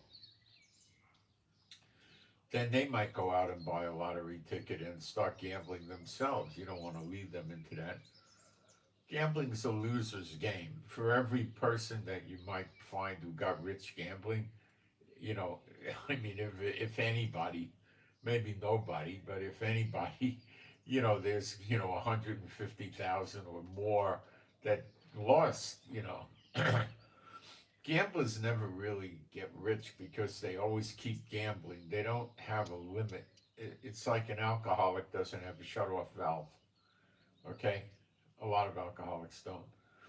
The so-called functioning alcoholic has moderates themselves so they don't get sloppy drunk. But a lot of drunks have no shut-off valve, and they get to the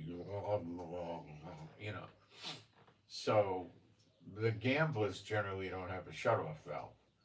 So if they go to a card parlor and they made $2,900, dealing $5, $10, $15 hands or 20, they're they might go home if they're exhausted, tired, you know.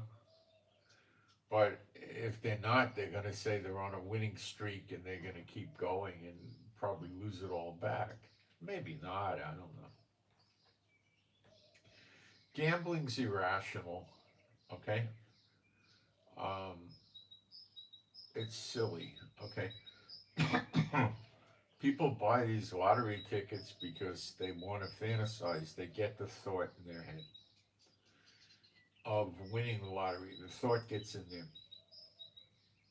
Oh, I'll win a jackpot. It'll be $83 million. Oh, what could I do with $83 million? And then they start buying lottery tickets. The chances of you winning, if they really don't cheat, they probably do cheat.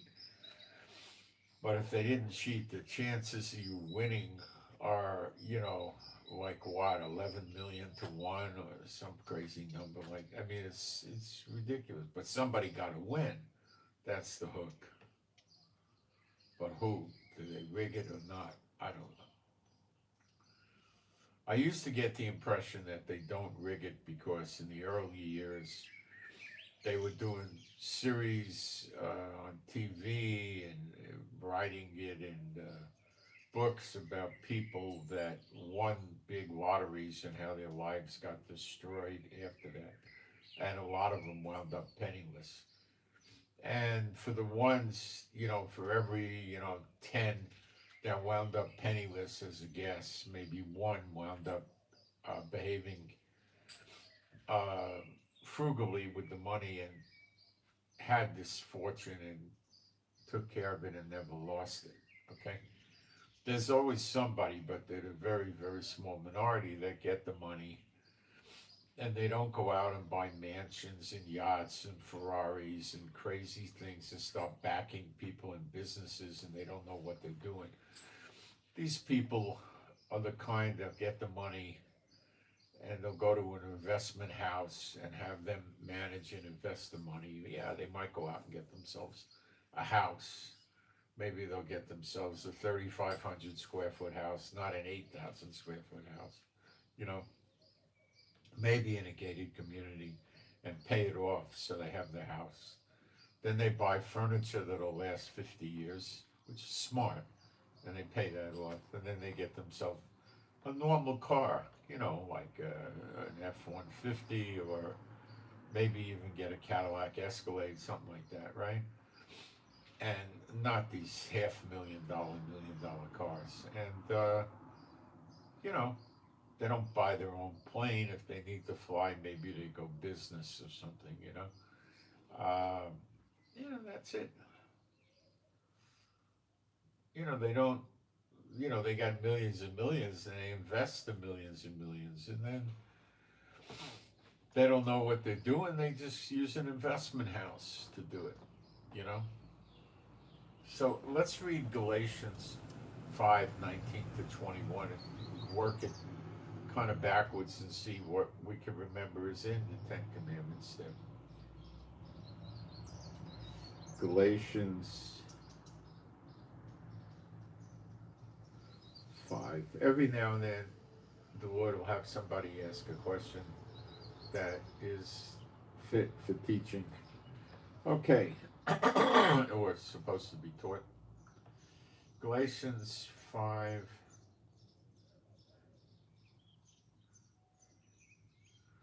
Let's read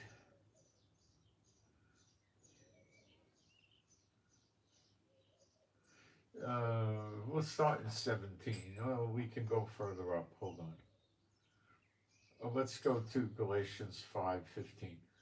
But if you bite and devour one another, take heed that you be not consumed one another. The Lord doesn't like it when we go after each other like they do in Israel now. 2/3 get cut off, by the way. Consumed is like burned up, Malachi 4 discusses that graphically. This I say then, walk in the Spirit, and you shall not fulfill the lust of the flesh. You see, the Spirit's not leading you to a bar. It's not leading you to the racetrack with the horses. Not leading you to buy lottery tickets or gamble at a card parlor or play roulette or baccarat that's not the Spirit leading you there. For the flesh lusteth against the Spirit. Okay, the flesh wants to do things that the Spirit is opposed to. And the Spirit against the flesh. And these are contrary the one to the other, so that you cannot do the things that you would. You can't do the things you want to do. You got to follow the Spirit, okay? Takes time. It's a process, okay? And the flesh keeps trying to go back against the Spirit. It doesn't stop. It will when we get a heart of flesh and he puts the law in our heart. I believe that'll change it.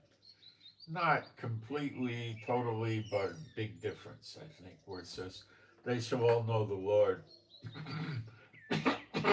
Jeremiah 31. But if you be led of the Spirit, you are not under the law. Did you hear that? If you be led of the Spirit, you're not under the law. So how can I take people seriously that tell me you got to eat the kosher food, you got to do the Sabbath correctly according to Moses? Well, you can't. There's no temple, there's no altar, there's no act of priesthood. You can't. And if you break one part of the law, you broke it all. So we're constantly breaking all the law because there's no temple, no altar, no priesthood, no sacrifices. So we're constantly breaking the entire Moses law every day. It doesn't make a difference if you're going to eat clean or eat Mahedran food or kosher food or kosher food, which is completely not in the Bible anyway. And you're making your own gospel up. It's not the right gospel. You're not under the law. Why are you doing the law? Because works. The law is works. and we don't get saved by works. And when we get saved by the righteousness we got from Yeshua, why the heck are you chasing the law? That's not going to give you the righteousness. What are you doing? So people condemn me of that, but have I ever had anybody come to me with a scriptural argument, a real one? Never. Never. I never saw that done. Okay? All right. Now, the works of the flesh, what they will do is pull one scripture out of context or two or something and say, oh, here, you know, you got to do that. You know, nonsense. You know, they always get the scripture wrong. Now, the works of the flesh are manifest, which are these: adultery. Well, I believe that's in the Ten Commandments. Fornication. Okay, the difference there is adultery is one of the two people was married, or both of them were married and having sex with other than their spouse. Okay, that's adultery. Somebody's married and having sex with someone who's not their spouse. Fornication would be two unmarried people. So there can't be any adultery if nobody was ever married. Two people that were never married start having intercourse. That's that. Okay? They're both forbidden. Uncleanness, well, that could mean a lot of things. Okay? It's very broad. Lasciviousness, that's more like porn, strip joints, pole dancing, stuff like that, right? Idolatry, we covered that. Witchcraft, that's obvious, right? Hatred, well, there you go. Hatred's not correct. You don't go around living with hatred. You know, there's people that have high hate levels. Oh, the Satan bots are full of that, you know. Variance. Variance is they vary in their doctrine. What do you mean? I'm talking about doctrinal statements: pre-trib, mid-trib, post-trib, amillennial, sprinkle baptism, immersion baptism, pray in tongues, don't pray in tongues. It go on and on and on and on. It goes ad nauseum. When you have varying doctrinal statements, it sets up you're establishing the fact that there is no real gospel, there's multiple gospels, and we're going to treat them all as real because we don't have any reason to believe that they're not real. This is not real, this is not true, this is their nonsense. That's how they get the house divided. A house divided unto itself shall not stand. That's what Satan is doing with the church. Emulations, wrath. Wrath is hatred, but taking it out. Actually, actions. It's like hatred with actions, okay? Strife, similar. Seditions. That word is an Old English word, like the King James. And you can look it up in an old Webster's dictionary, like the 1828, or it's 1823, whatever. And this word is division, which is what a denomination is perfectly, a division. We have this variance or doctrinal statement, and we're a division based on this. So it's completely wrong, okay? Heresies, it's very similar to a denomination. It got a little bit of a difference.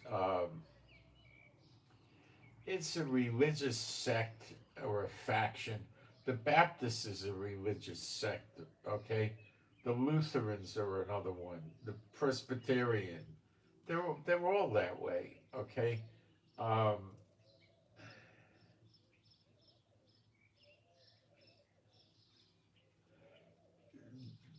they create disunion. Um,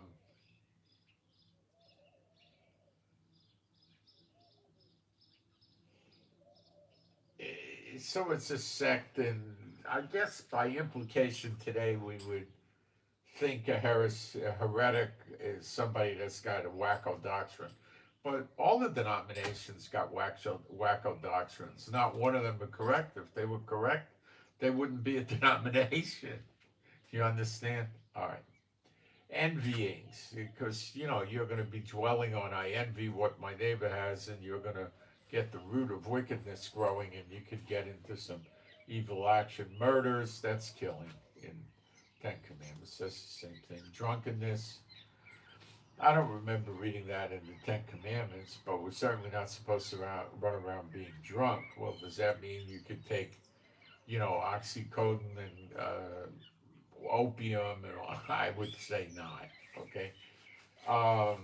Now there is place for people that have pain medicine.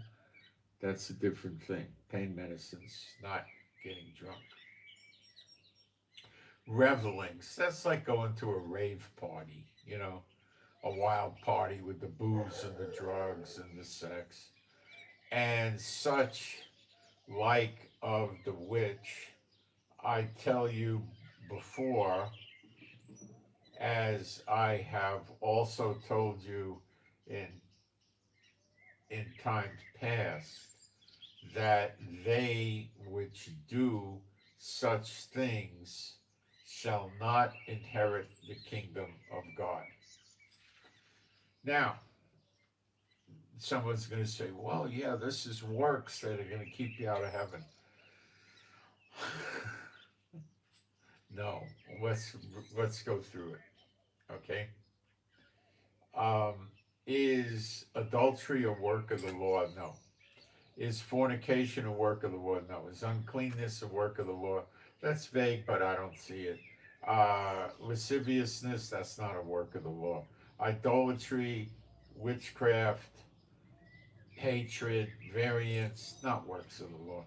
Emulations, wrath, strife, seditions, heresies, are they works of the law? Not really. Doing these things you're not supposed to do in the law, so one could say that, but I'm basing it because we're not under the law.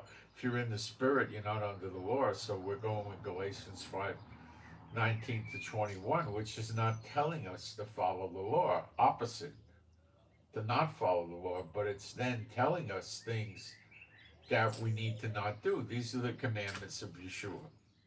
These are things that we don't do. Okay, strife, seditions, heresies, envyings, murders, drunkenness, revelings, and such is the like of which I tell you before. And I have told you in time past that those that do such things will not enter the kingdom of God. Okay, so you're not going to get into heaven. If you do, you're not going to get into the kingdom of God if you do these things. But there's nothing here that's telling you to break, that it would be breaking the law, although we're told not to do adultery. You see, but it's not telling you you have to eat kosher food or you have to eat clean food or else you're going to heaven. So it's not saying eating unclean food here. It's not. Okay? It's not saying working on Sabbath here. It's not. Okay? Do you understand?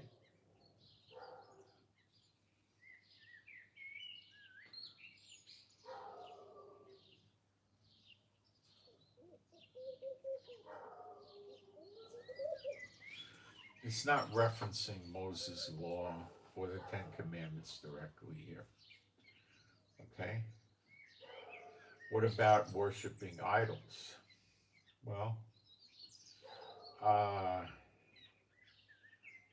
it's idolatry is right there in Galatians 5:20. So I think for idolatry to be here, you would need to have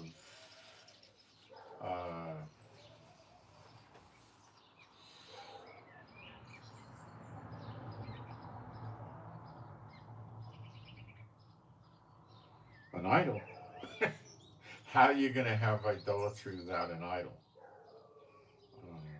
You're not. I want to make sure my phone's running, guys. Hold on a minute.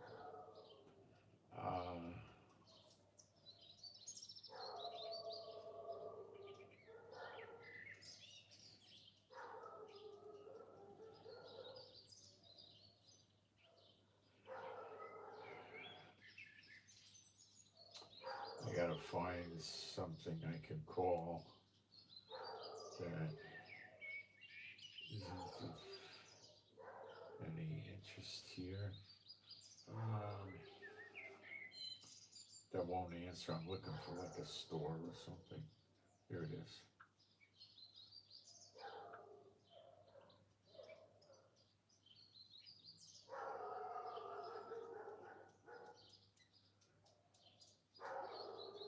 That didn't go through, but let me try to find something else.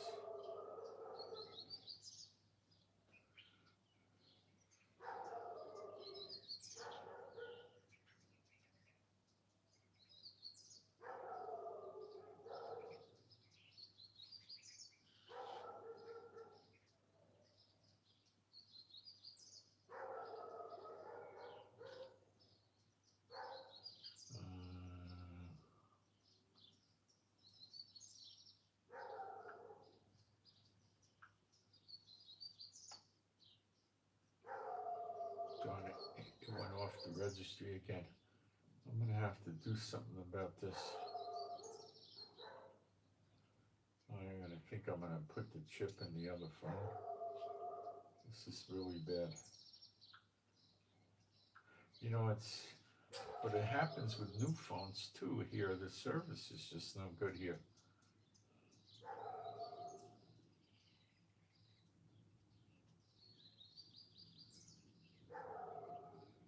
I don't know what happened now. Oh, there it is. It's coming back. I'm gonna take a break for a minute. I'll be right back.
It comes back. I don't know what the problem is with this thing, but maybe if I don't keep it in my pocket, it'll work better. I don't know. Okay, so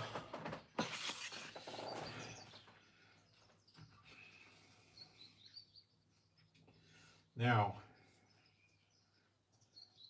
it goes on in Galatians 5:22 to read like this. But the fruit of the Spirit is love, joy, peace, long-suffering, gentleness, goodness, faith. Now let's look up long-suffering. Strong's number in the Greek 31:15. Let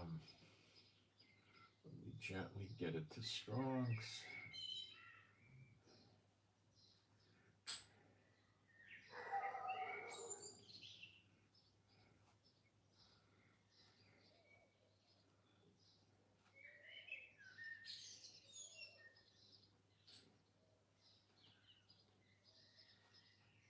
Forbearance, fortitude, long suffering, patience. It means putting up with, in other words, like I think all the time, oh, this is taking so long since, August 10th, 2023, the recompense is, oh my gosh, it's so long, you know.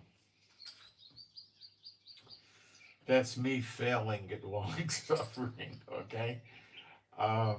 Gentleness, I mean, we're all a work in progress, me too. Gentleness, goodness, faith, meekness, temperance. Temperance is generally like not getting high and stuff. Let's see. Self control. Let's see how Strong's puts it.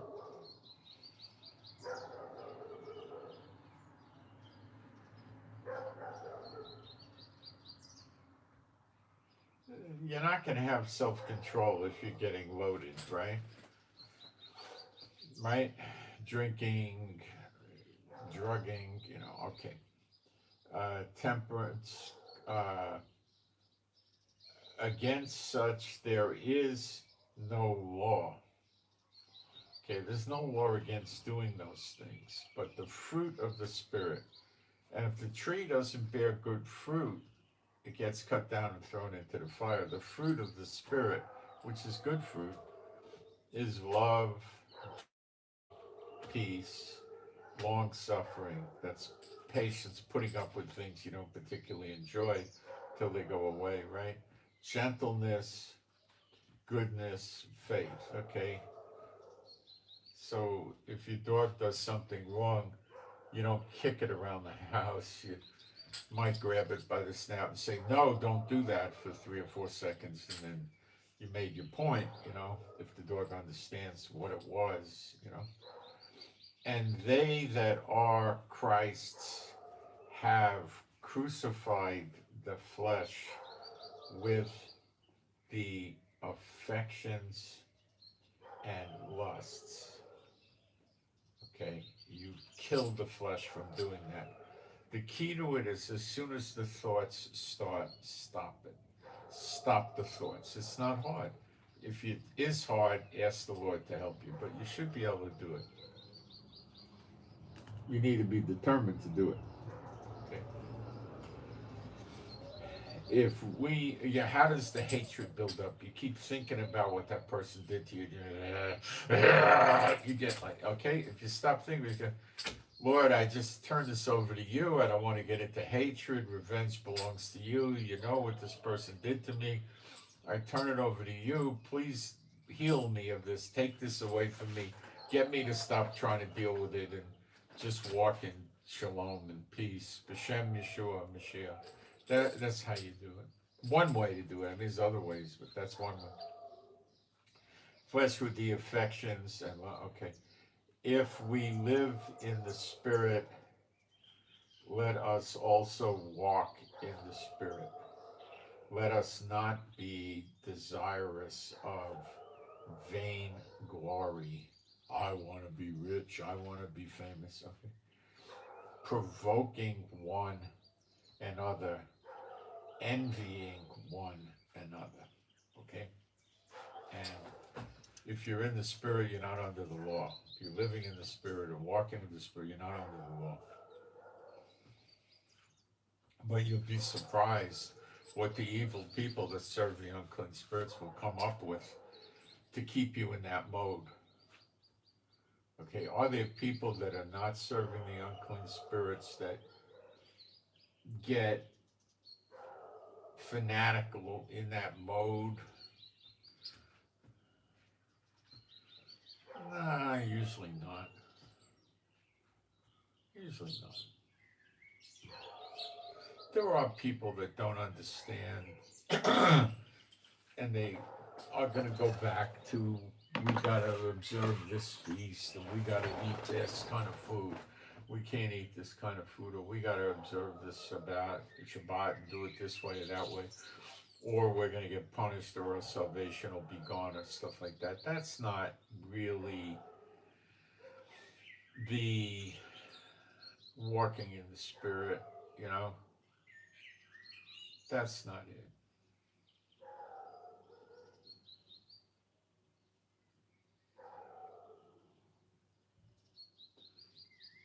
You know,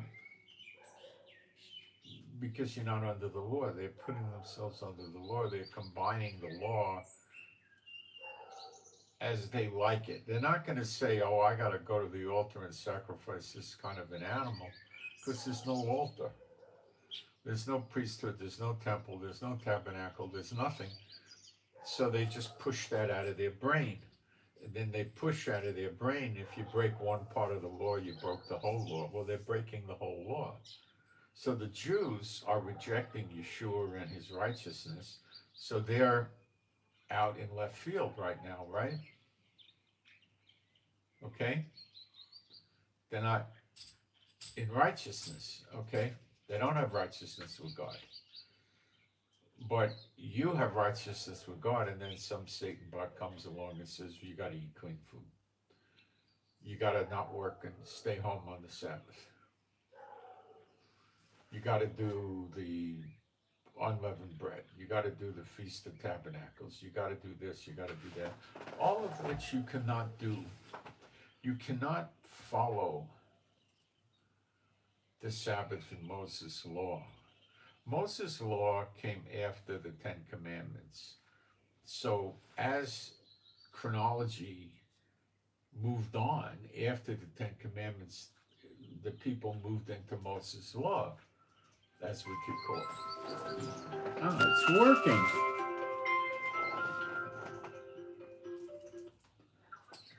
Hello?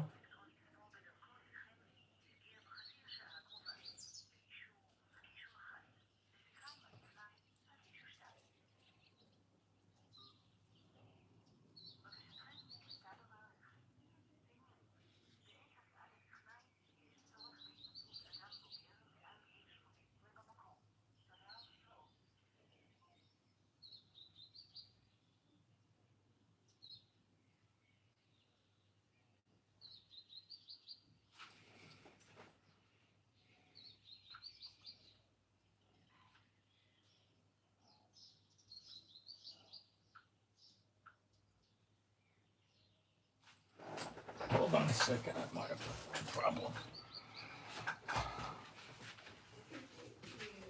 Hey, honey, I think there might be a phone problem with the delivery. Let me see if you could figure this out. They called me,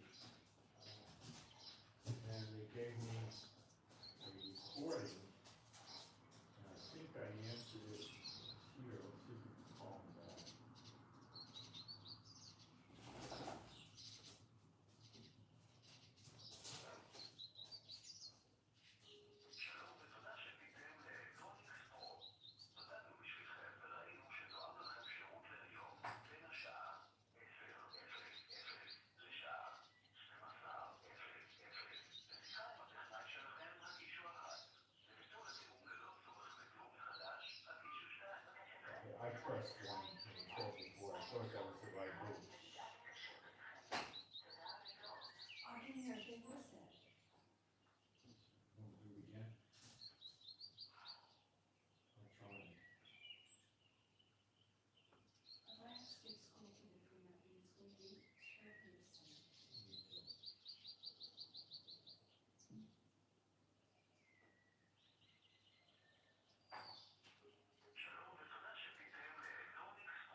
3, 7, 7.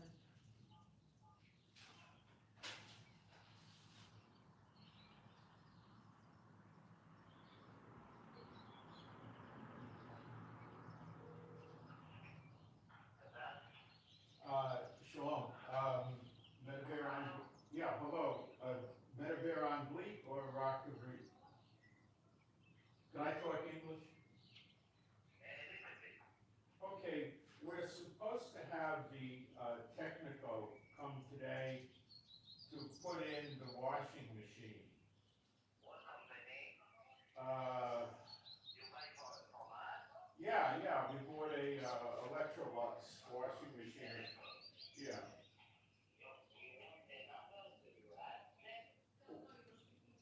No, they don't speak, I can't communicate well enough with them, but they're supposed to come here between 10 and 12 today, and they're not, I don't know if, what? Yeah, I know, but they're not, they're calling and leaving messages, and I don't know what they're saying, it's voicemail. I wanna make sure they're coming, I don't know what to do, so. My name's Bitter, yeah, Bitterman. Oh, Bitterman, that you call it, British now. Bitterman, Bitterman, yeah.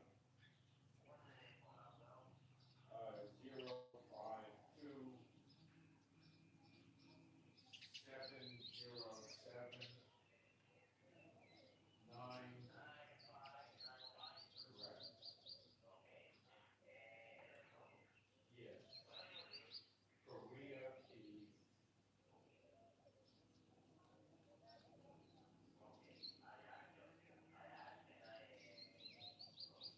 thank you very much, thank you, bye-bye. All right, I think we solved it, okay. Right, right, right.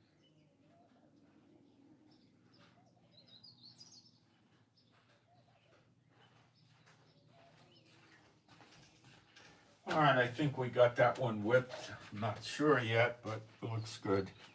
I called the seller up and I got the seller calling the technicians. What they do is they deliver the washing machine and then they tell you that if you set it up yourself, you lose the warranty.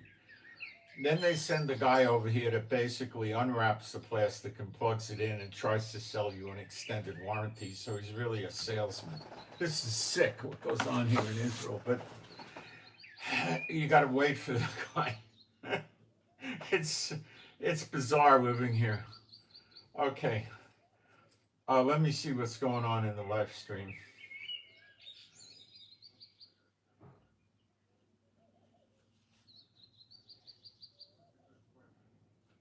All right, so I hope you guys benefited by my little discourse there, and we're just going to have to wait and see what Trump does. So I'll put a prayer out for us. B'Shem Yeshua HaMashiach, my Father God Jehovah in heaven, I pray for me and my wife and all the true believers and their household. I pray we have your strength, stamina, endurance, your healing and recuperative power flowing through us. I pray for us and our animals and pets to be safe and secure and happy, healthy, and whole. I pray for the peace of Yerushalayim. I pray we don't keep sustaining more damage to our country that will just need to be rebuilt by us after redemption. I pray we don't have any more of this damage. And I pray that Iran gets put to an end along with Edom, which is Yemen. Elam gets put to an end quickly as well as Edom. And I pray that the Lebanon thing, we have a quicker victory for that. And I pray if any of us need to find a job, we find a good job. If any of us need clients and customers for our business, we get that too. And I pray that we all have adequate money and then some extra. B'Shem Yeshua HaMashiach. Some spiritual warfare. I loose off of me and my wife and any true believer and their family and household any witchcraft or sorcery. It's gone forever, of no value, no effect. And if any of these people, like in the family, have an unclean spirit, the unclean spirit is hereby kicked out of them now. B'Shem Yeshua HaMashiach. And I send my shalom to all those who love Yeshua HaMashiach. And I hope you got something out of this. Thanks, guys.